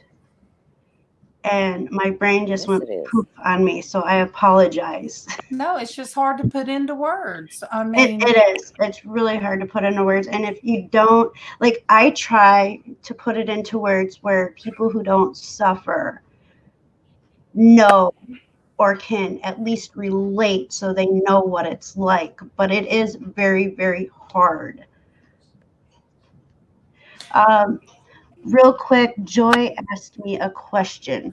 Have you been passing attention to the foods you're eating, Shamrock? she What? been paying. Have you been paying attention to the foods you've been eating? No, I actually. So, since we did start doing this hip hop abs, I actually am not like eating as much as I used to because I'm just not having the hunger that I used to. I know I did try to eat one of these Pop things. out of here because y'all are like coming out for me. And it's just me. But I'll pop out, but I'll stay in the chat, okay? I want to be able to hear everything you say. Okay. It's my connection. It's not y'all's. Well, thank you for joining us here. I will be Much love to coming you. back on. I love you, but like I said, I'm gonna be in the chat. I'm not going away. I'm just Okay. going to pop. All right. But popping thank you out. for joining. Okay, Joy, I know that I tried this morning. It gave me a headache, so I. What is it?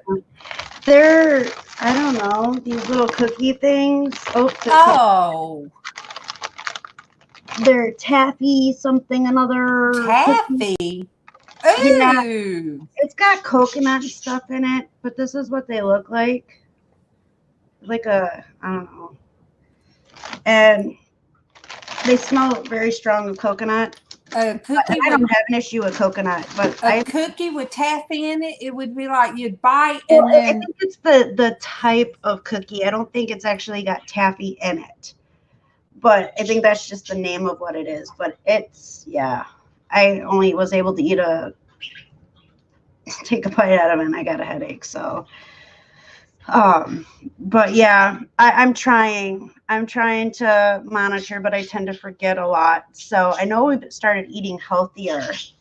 And I use my grill, or not my grill, but my griddle more now. And we've had a lot of potatoes, which probably isn't a very good thing, but I'm Irish. I love potatoes. I don't think I could ever give them up, honestly. Dwayne said, you ladies coming on and bearing witness to your issues can only help those who feel that they are an emotional island. Well done, ladies. LOL and Kelly. Thank you, Dwayne. You know, that's the thing. You know, we always feel like we're alone, and now we don't have to feel like that. We don't have to feel like that.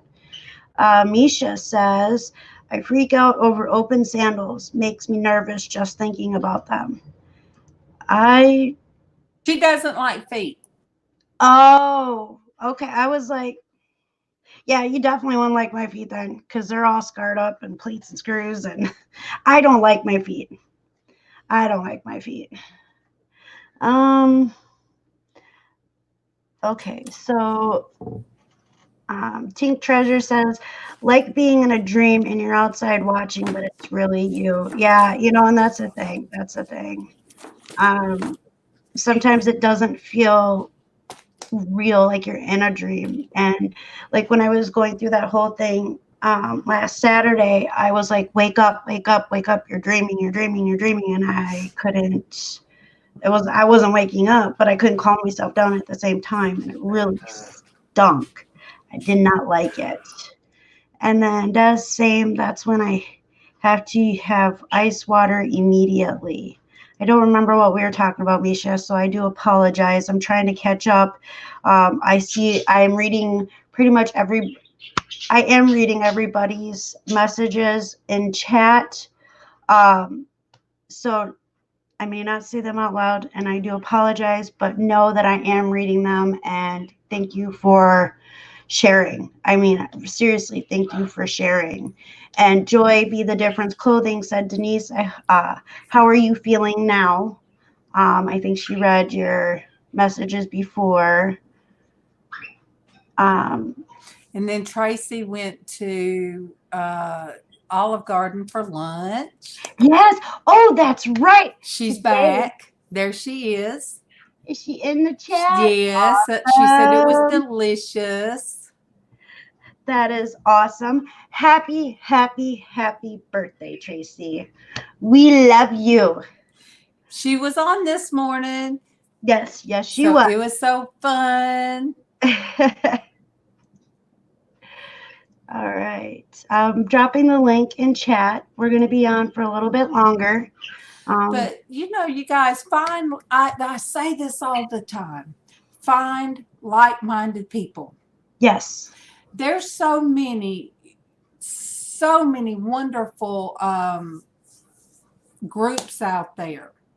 You can find jewelry groups and you can find resale groups, but even beyond that, you can find Christian groups, you know, that's non-judgmental. I found the one singing for the Creator, and I was amazed. You know, she had a topic, and I thought, oh my goodness, let me go in and see how, you know, this is going to go over. But guess what?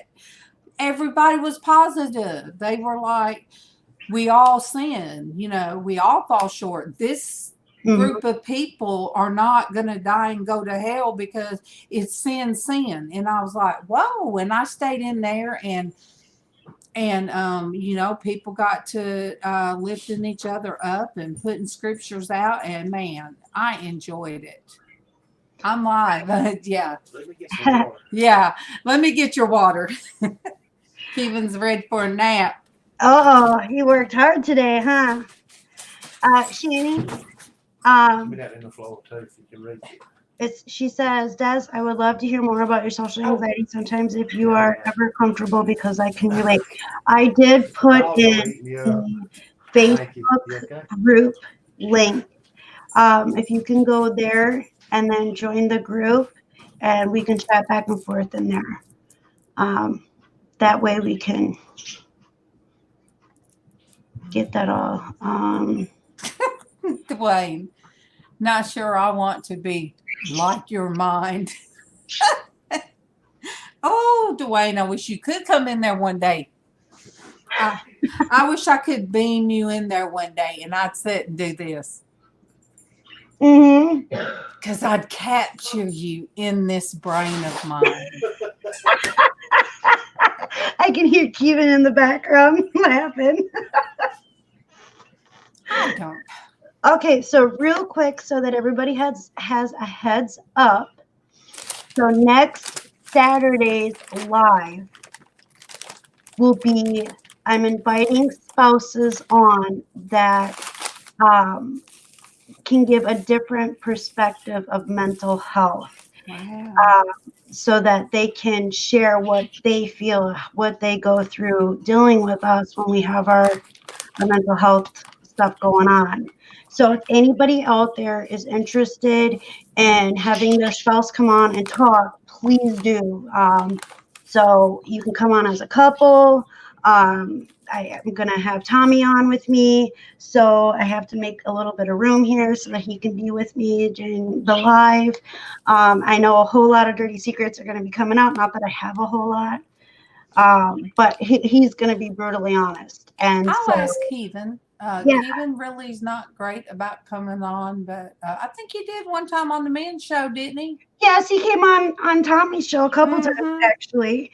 So, but yeah, anybody who has a spouse that's willing to come on next Saturday to talk about, you know, what they feel, how it affects them, what they go through, please get a hold of me so I know, so that I can send you guys the link. The spouse can come on alone, or you can come on as a couple. And then I do want, I know Facebook is a little, or not Facebook, but YouTube is a little sticky at this moment when it comes to kids being on, but I do have a 13-year-old son and a 12-year-old daughter, but I would like for anybody who has older children to come on and talk about how they feel, because what Beth, you know, or not Beth, but I apologize, Dwayne asked about how it affects children. You know, I think that would be good for whoever has children that would be willing to come on with them and talk about it. But that one is going to be scheduled out a little bit later, because I would like to figure out if I can have my daughter on with me, because she's the one that I think is affected more by it than my son. So, but next week is spouses coming on to talk about how their partner's mental health affects them. Great idea. That's a really that was good Tommy's idea. Tommy actually was helping me try to come up That's with a good idea. Yeah, and so and it'll be exactly well, no, it won't be exactly 1 month, but it'll be about a month. It'll be you know, this is the 4 weeks. Next week will be the 5th week we're doing this, or for that I'm doing this. So it would be awesome. And then Wayne said, "Oh boy, Wayne, you and Heather should come on." Rosie's Closet, Crystal said, "Have you ever tried a weighted blanket? This seems to really help my son through his anxiety attacks." You know, I have not. I do not have one, but I should look into that, because I remember you talking about the weighted blankets and stuff on your channel. And please, Crystal, can you drop your link and the time that you do your autism talk, please, on your channel? And anything else that you guys are going to go through, please drop your links. If you have something coming up for a live or pre-recorded video, premieres, anything like that, that would be great. Make sure that you guys are showing love to each other. Please make sure you swing by and join the Facebook group. Let's see. I want to try to catch up with the chat.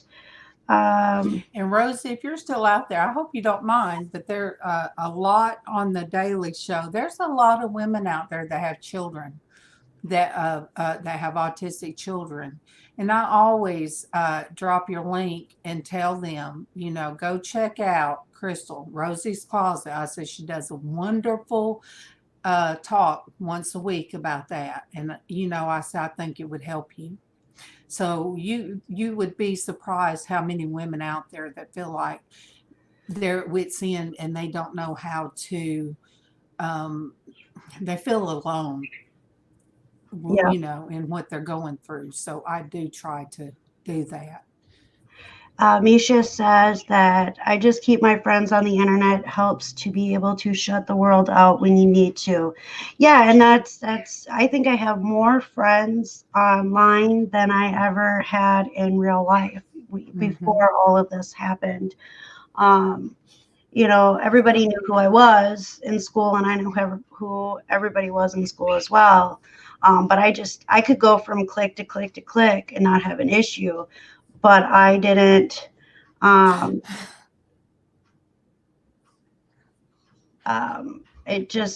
didn't have a specific group that I hung out with. And so, and then I just saw we have a new person, and I apologize that I didn't get to it quicker or get to your message quicker. It's BNN Howard.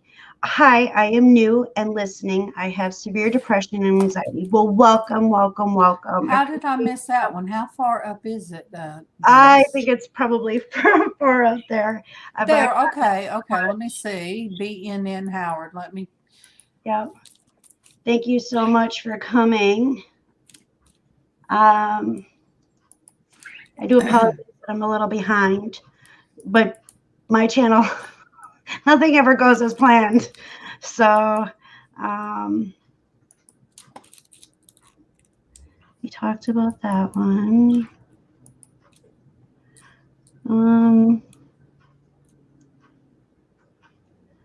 Let's see. Denise said, Alvin and I went for marriage counseling. When he started getting told of the things he was having issues with, Alvin stopped us from going. The counselor told me to come back alone, but I didn't dare.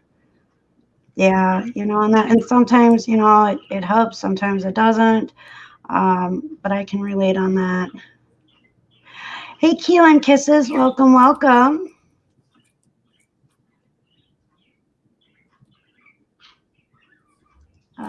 Alvin was a different person before we separated than he is now. Yeah. You know, and well, they're kind of like we are. You know, we're all kind of alike. We go through changes. We go through so many changes. Joy said, I don't know if you caught this or not, but she said, at Norgus, thank you. Yes, I tried to find your email. My son's anniversary is coming up in March, and it is hard.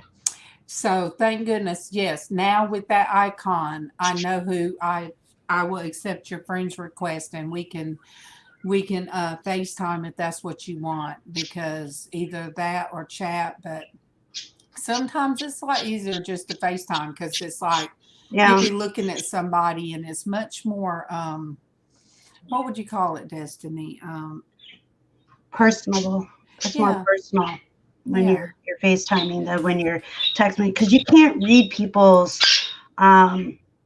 emotion or their facial expressions or truly how they're feeling when they're typing, because they could type something out and be like, oh, they're mad at me, but actually they aren't mad at you at all. I think that's how me and you got close. We would FaceTime.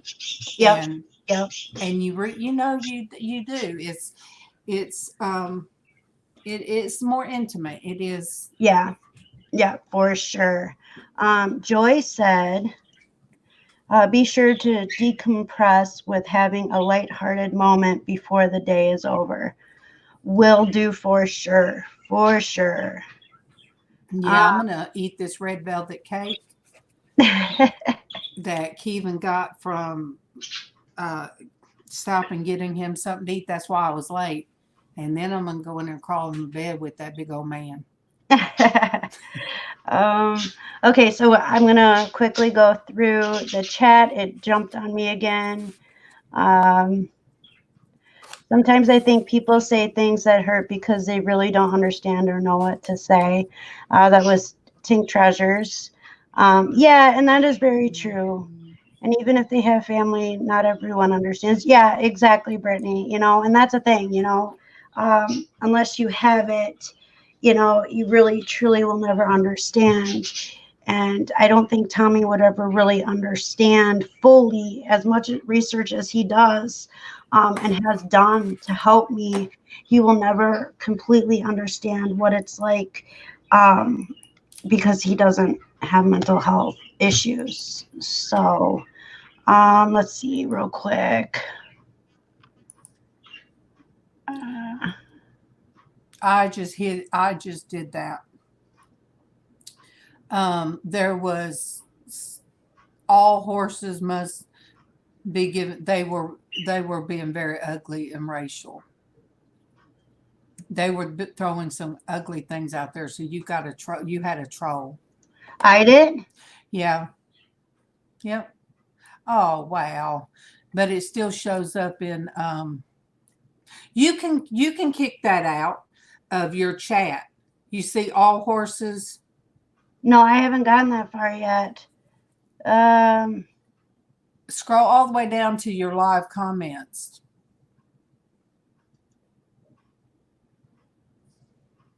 It's in pink. Yep. Do you see it? Yep, they're hidden on the channel. Thank you. Okay. Who did that? I got them on the on YouTube pop-out chat, but you can hide them. You can block them from now on. Yep, it's already been blocked. Okay. I do apologize for that, and thank you everybody who caught that, and thank you, Darlene, for nipping it. Yeah. I do apologize. I don't even know what all they said on the next one. I thought by the one thing they said, I was like, they're about to get ugly. Oh boy. I do apologize. And we're going to have people that are going to comment on that, and it is not okay. Being a troll. Oh man. Okay. Oh, we got another one. I'm going to do it. Hide the user. Yeah, we are going to have trolls. That and all on its own is a mental health thing. Thank you. And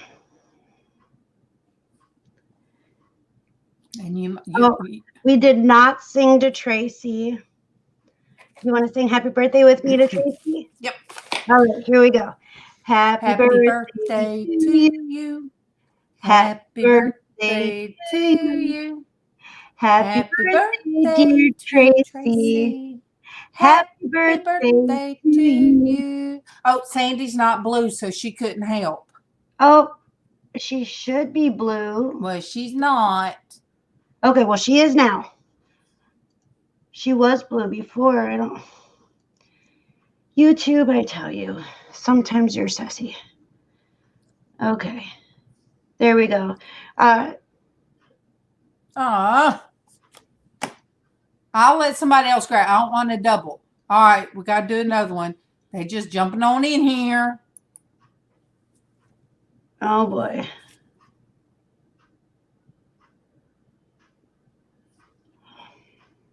Tracy, I'm eating your birthday cake. Homemade red velvet cake.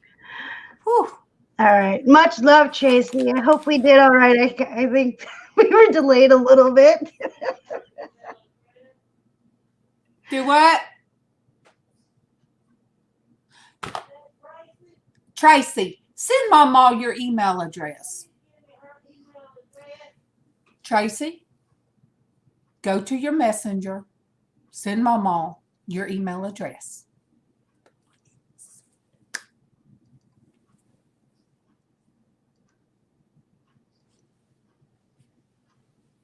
Yeah, Denise, and this was made homemade. I can taste it. It's as good as the ones I used to make.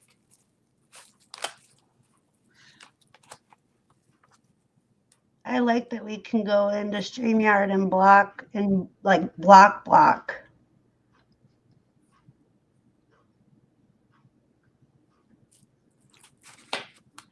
No Money G, welcome. Sandy, I am sorry. I thought I had you blue. A couple pickers says, Des, you made it. You got trolls.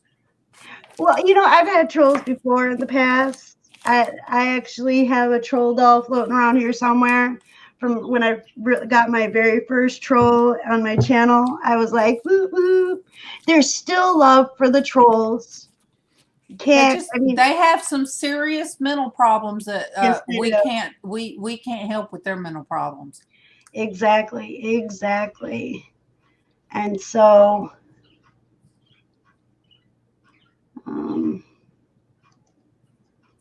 report.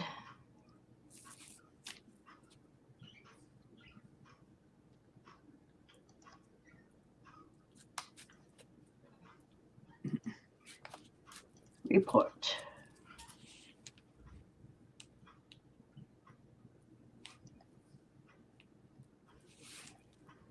All right.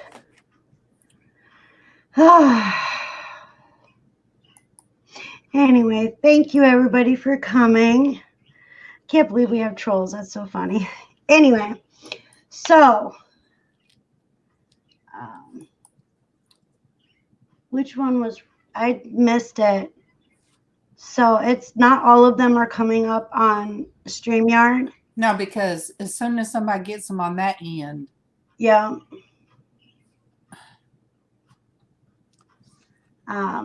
Yeah, as soon as they get them on that end, then. Yeah. Thank you, Sandy, for coming in. Much love.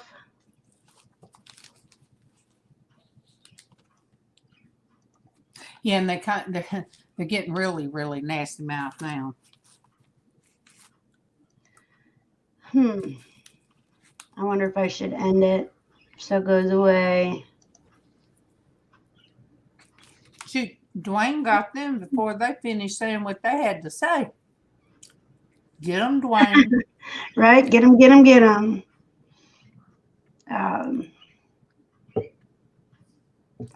Yeah, a couple of pictures. Lisa, right? Yeah. Okay. I know she was on my channel, but I know her and her husband used the same account, I believe. So I just want to make sure. Yeah, they're not going to stop, and if we, in it to flip it is exactly right. I am not going to give them the satisfaction of ending my life. I was thinking about it, but you know what? You are so correct in it to flip it. If I do not want to give them that power, they're not going to take power away from us. This is a good topic. It is. Fishing and picking.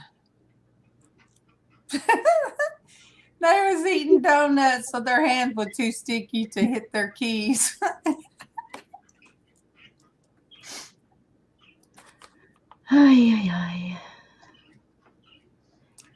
Denise, you know it happens.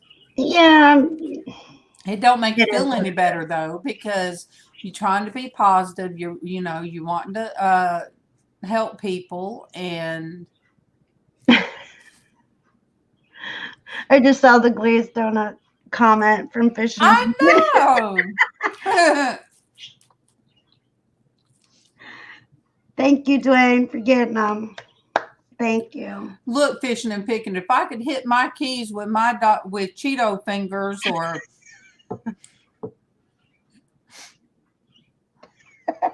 or eating cereal out of the box in bed with with Keevan's brand new laptop, I'm like, ooh, I gotta get this off.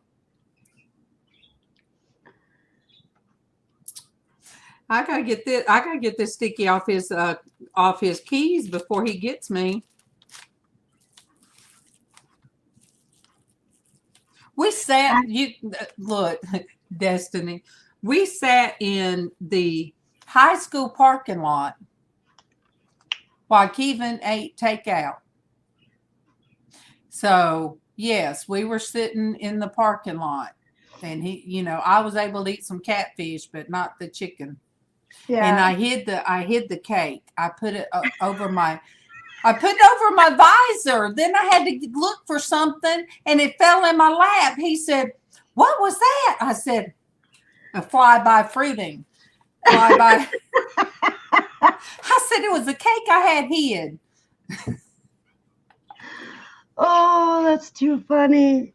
Yeah, I knew we were going to get on the conversation of food. We always do. We're women. Yeah. Well, and Misha said that I have her craving potatoes now. And my kids, so they're learning how to cook. My kids could make some wickedly awesome fried potatoes. They are so yummy, and yeah, and they're getting better at eggs. And oh, OMG, Darlene has the best stories. LOL. Well, I'm glad yours are getting better at eggs, because I don't know what in the world I did to get worse at eggs, but my husband, I said, okay, I'll cook. How do you want your eggs? Please tell me. Since I mess them up now. Thank you, Tracy. Thank you, Tracy.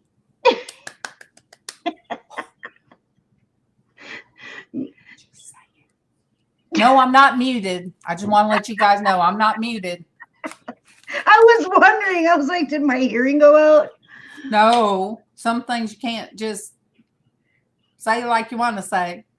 Oh, that's true. That's true. So, Misha, when do you want to start babysitting? She said, I'll babysit, Des. Oh, man. I thought she meant my mom.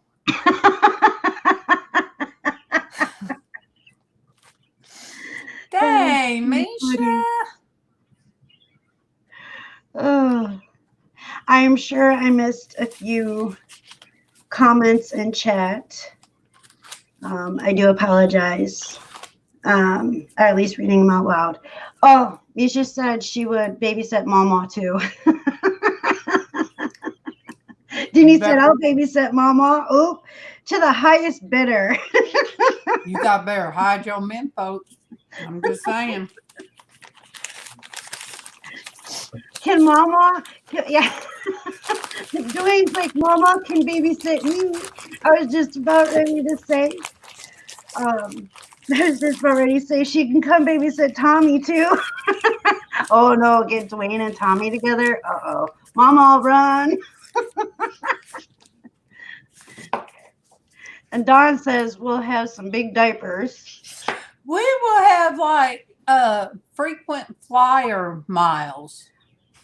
We'll be sending her different places. We're gonna freight them. Cheaper. No, Mama. Sending Mama. Oh, okay. Yep, right. Build up them points. We sending you to Misha, then we sending you to Dwayne, and then we sending you to who else wanted to baby? They're gonna keep you Misha, Denise, Tommy. Well, I'll just go. Dwayne said, Mama can babysit me. In the corner. Dwayne said stuff her in a large flat rate, $19. Dwayne says stuff her in a large flat rate, $19. And Denise Kane said, poor Mama. Right? Holy cow. That is too funny.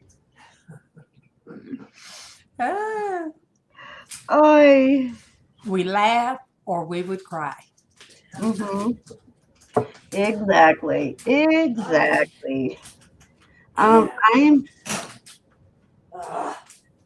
I'm wondering if I should drop the link one more time or wait.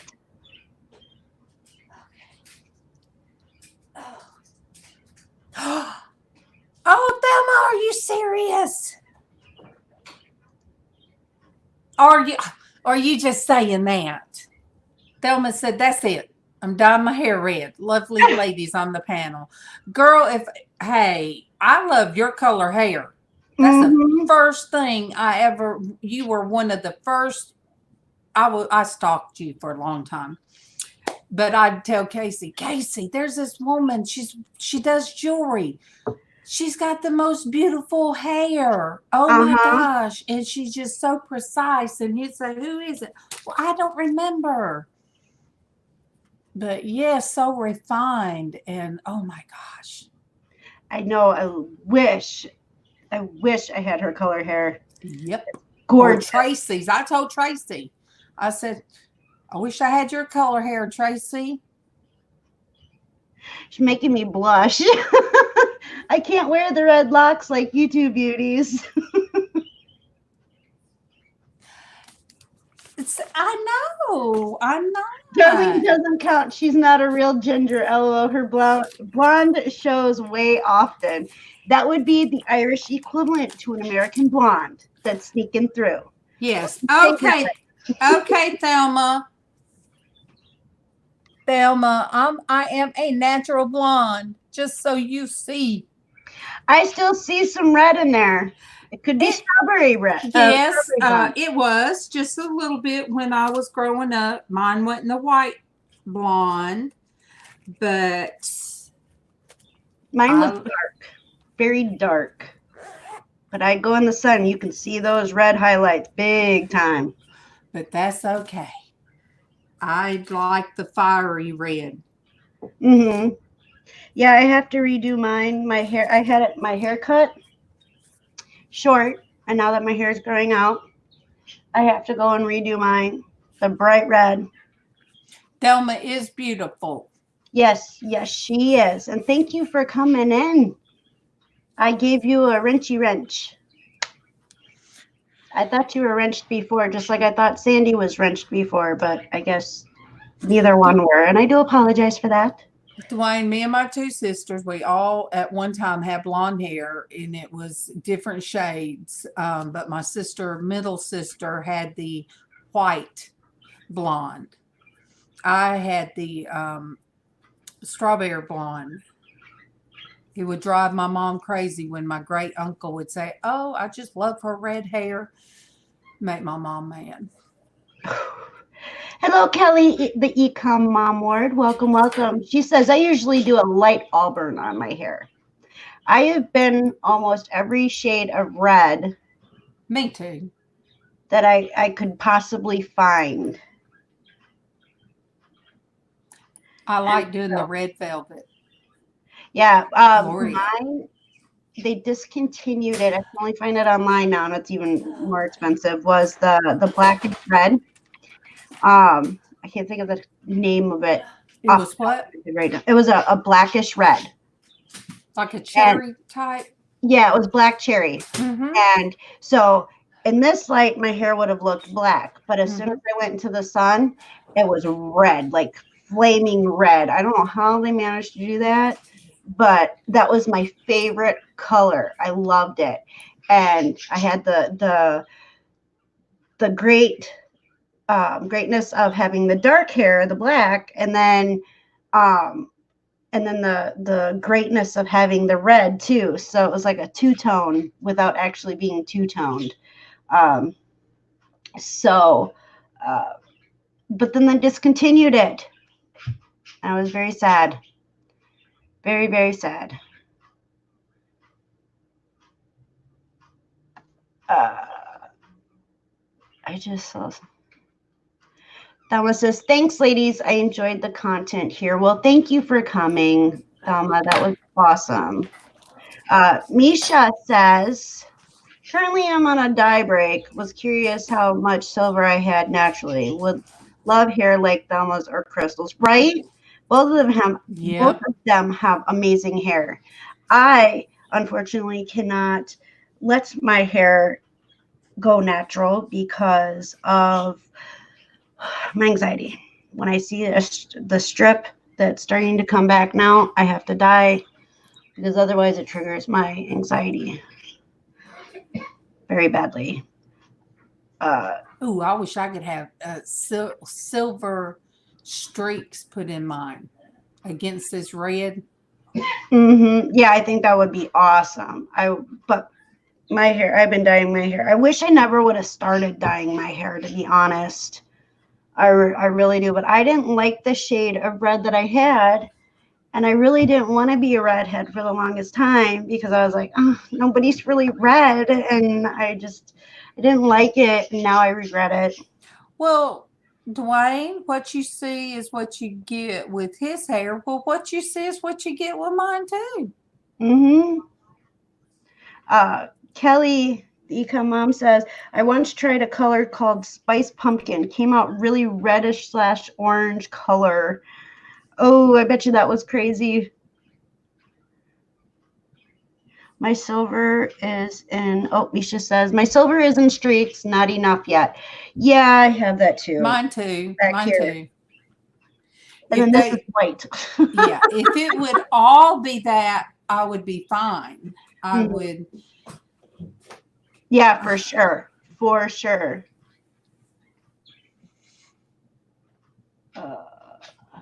But what's funny is the young girls are doing the silver hair, the grayish purplish looking hair now.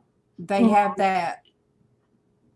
Yeah, that's like, okay, so when they started coming out with like the silver and the white, it was like, wait, I mean, really? Why would they want to do that? Denise says hers is salt and pepper. So Tommy's going gray, and I love it because he has that salt and pepper look.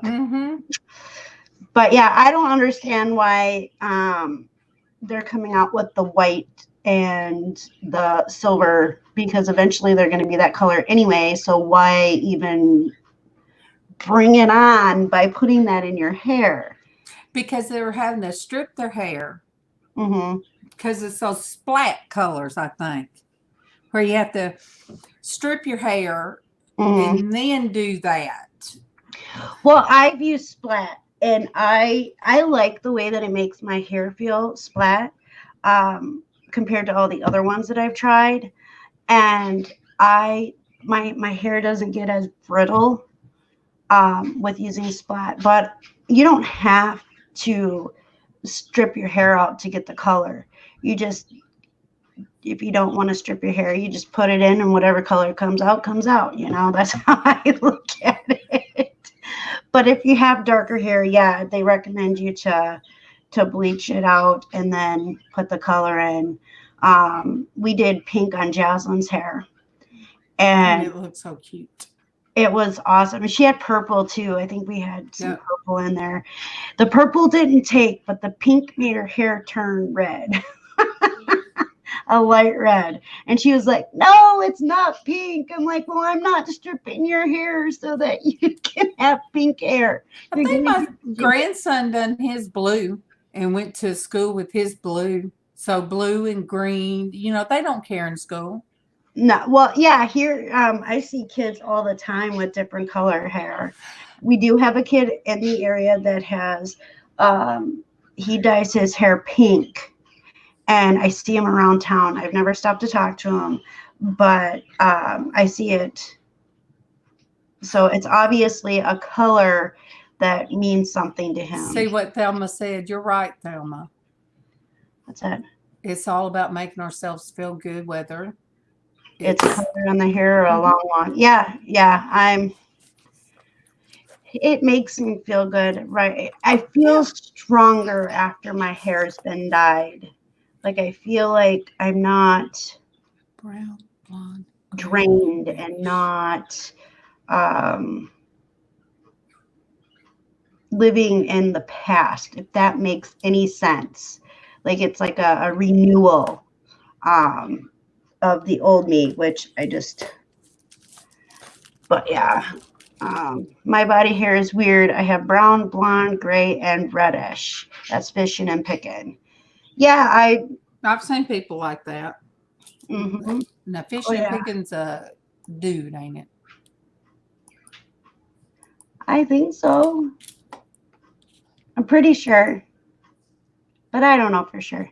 I just know him as fishing and picking. So I would think. But there's no content. But I've seen Fishing Yeah, I've around. seen them around a long time. I love a fresh cut and color feels good. Yeah, exactly, Melissa. Exactly. And that's the thing. You know, Tommy's always asking, why do you always want to dye your hair? Because it makes me feel good. It makes me feel pretty. Even though it only lasts for a short time, it still makes me feel pretty. And girls love when they can feel pretty and feel better about Oh, themselves. Dwayne, look at him. He's just going to leave. He's got work. I must leave you lovely ladies. Got to get some darn work done. I know what word you wanted to say, but you were keeping it clean, huh? Thank you, Dwayne, for coming. Much appreciated. Much love to you and Heather. Look, I still have my snow globe right next to over here on my desk. Told you I'd leave it there. And I do. I look at it and makes me think of the song that it plays, and then it reminds me of my Nana, and so it makes me smile.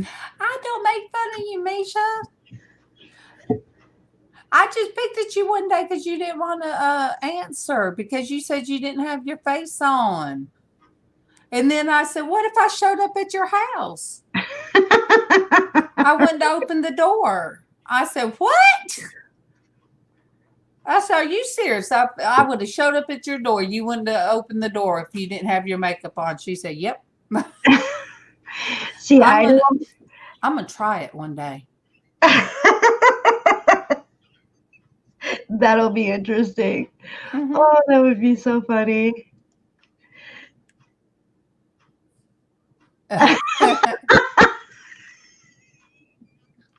Fishing and picking. Last time I checked, I'm still male.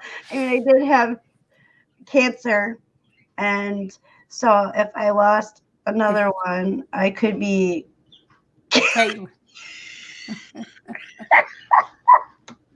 I shouldn't laugh. I'm sorry. Well, I'm glad that you survived your cancer. Thank you for being here. But that last part was pretty funny. I'm sorry. But yes, thank you. I thought you were male because I don't think Fishing and Picking would be a woman name. Cyclops? I don't even know. Wait, what? Cyclops? I don't get it. Misha said that she's like, oh my God, I would faint.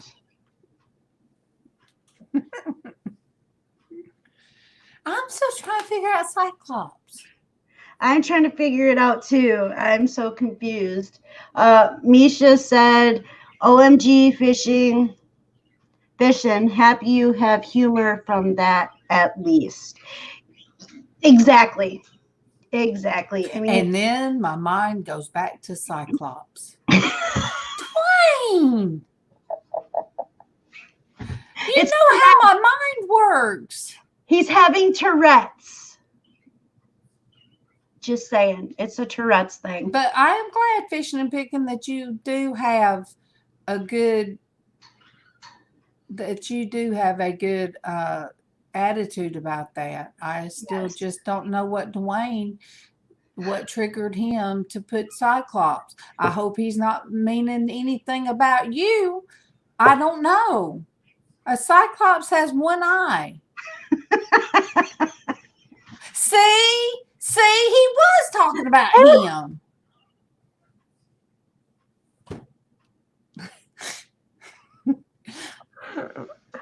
I was right in my head.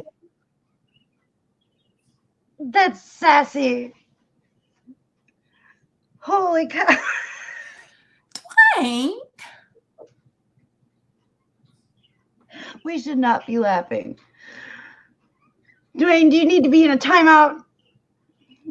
You got me doing you had both of us like, because I was like, surely he's not meaning that about the guy that just shared.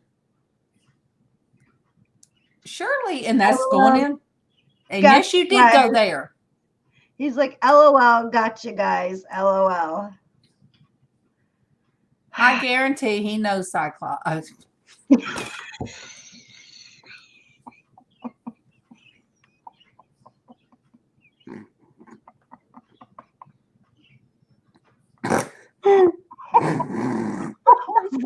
that. Oh. Oh, I didn't mean that. Dwayne, you're in a corner. You're in a corner. Oh no. You done made me snort, Dwayne.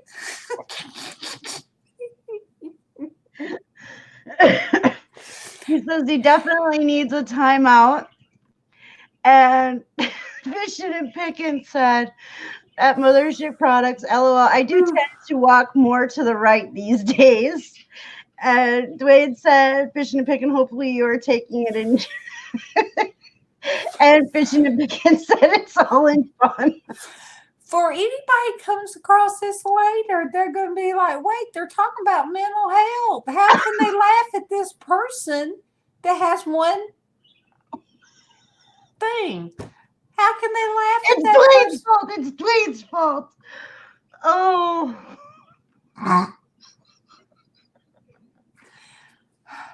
It's, you know what it is it kept your brain kept going back to that word, trying to figure it out. You went to say something, it came out all wrong. You done made me call him Cyclops. Dwayne, what are you doing? See, I made sure I didn't say that word. I almost did, but I made sure I didn't say that word. Okay. Fishing and Pickin said, hey, I'm only half nuts now.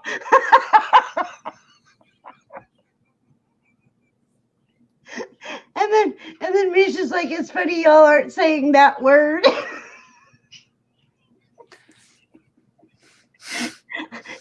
And Dwayne and Misha are laughing.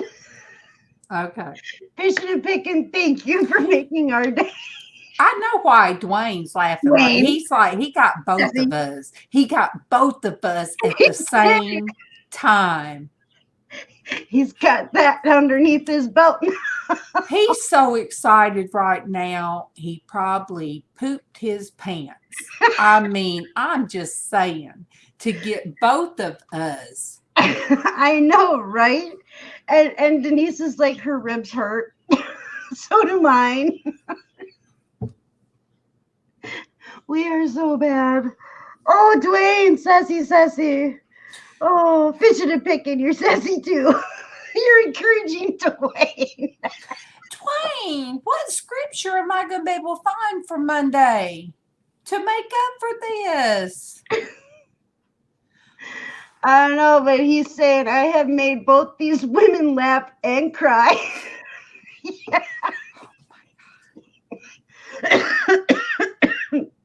I feel so bad. I feel violated.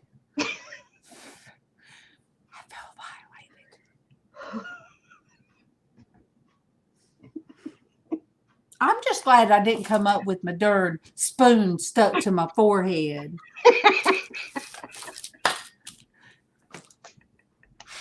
Oh, Dwayne. Holy cow. I think he has that right at home, so he gets to show off with us. Right. Oh, my gosh. I think we lost a few people. I do apologize. I doubt it. We probably.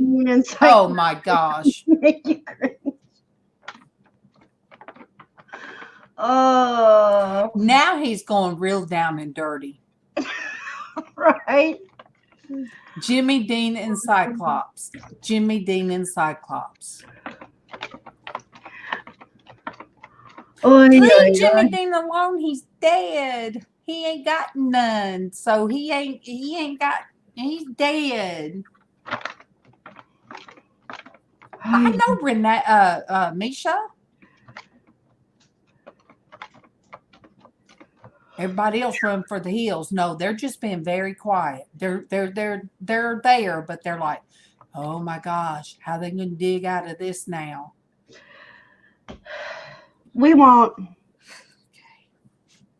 Fishing and Pickin is a good sport. And he was cracking them jokes right along with Dwayne. Now, how am I going to tell Kevin if I go crawl to bed with him that he's going to say, what was you laughing about? Well, this guy had testicular cancer, so he only has one thingy. And you were laughing about that? Well, Dwayne's fault. What's Dwayne got to do with it? Well, he called him Cyclops. We didn't understand. I'll say, I don't know, baby, how it happened. Just watch it. Just watch the ending. I don't know how it got to there. Look, Thelma, we were talking about her beautiful hair. How in the world did Dwayne turn everything around, making me twitch and snort and snot and tear up? And this is because that's what Dwayne is good at. All emotions all at once is not good for a woman my age because I could fall out. Oh my gosh, Dwayne, you done sent me a gift. Let me see what you done sent something bad. I know it. Uh-oh.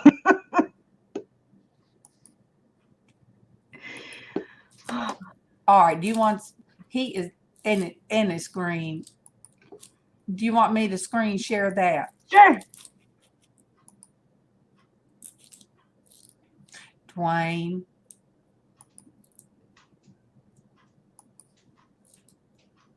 Oh, where's it at? Oh, there we go.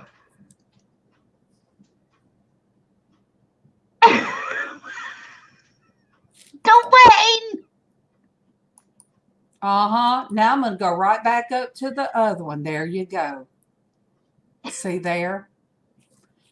You guys, Dwayne gets a lot of Medea. I'm just saying. Uh-huh. And to flip, it says, I could fall out. LMAO now. Oh, Dwayne. Make me have hot flash. No, I was just talking this morning. I ain't had no hot flash in a long time. Dwayne? Right. I hope Fishing and Picking comes back and joins us again.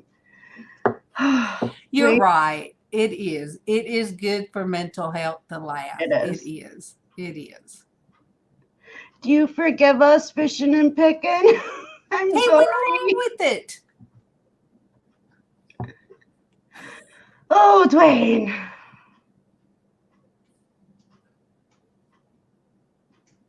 That's what keeps us going, Destiny. It does.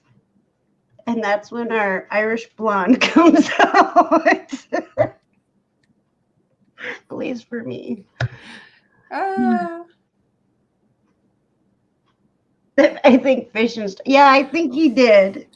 What if he don't even have that? And just threw that out there. Inquiring minds wonder.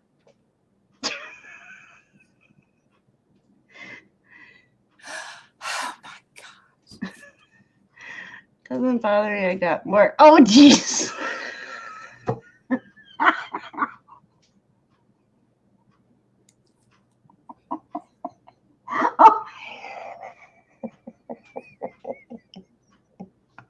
I don't know what to say.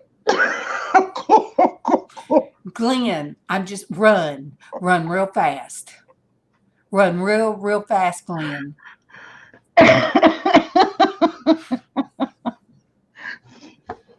We're going to have to make a permanent spot. Can't even. You started it, Dwayne.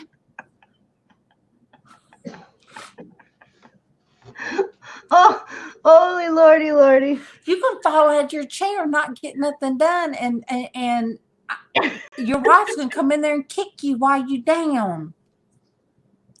And you might end up with just one.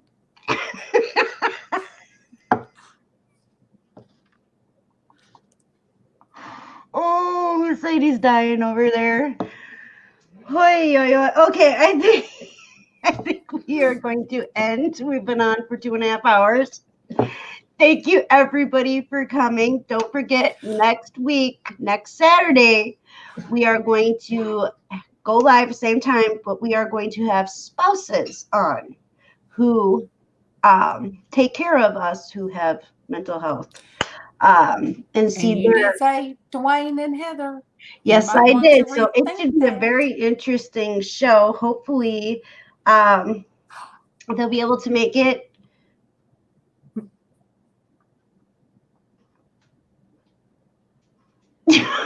I was watching your face. Okay, I need to get serious here. Okay.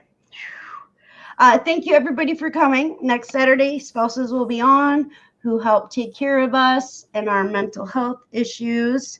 I hope anybody that would like to be on that panel, please let me know. Send me a message. And I think we're going to head out. Oh, Wednesday, I'm dropping another video. It might have to be about people being sassy during lives.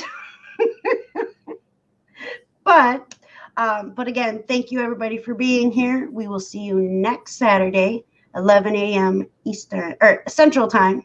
Oh boy, 12 o'clock Eastern Time. And don't forget to sub to Miss Norgasar, aka Darlene, Monday through Friday at 8:30 Eastern Time. She goes live. It is a Christian women's group. We sit and talk, and I know, right? But at the same time, everybody is welcome there too. So with that, thank you all. Much love. And we will see you again soon. Bye.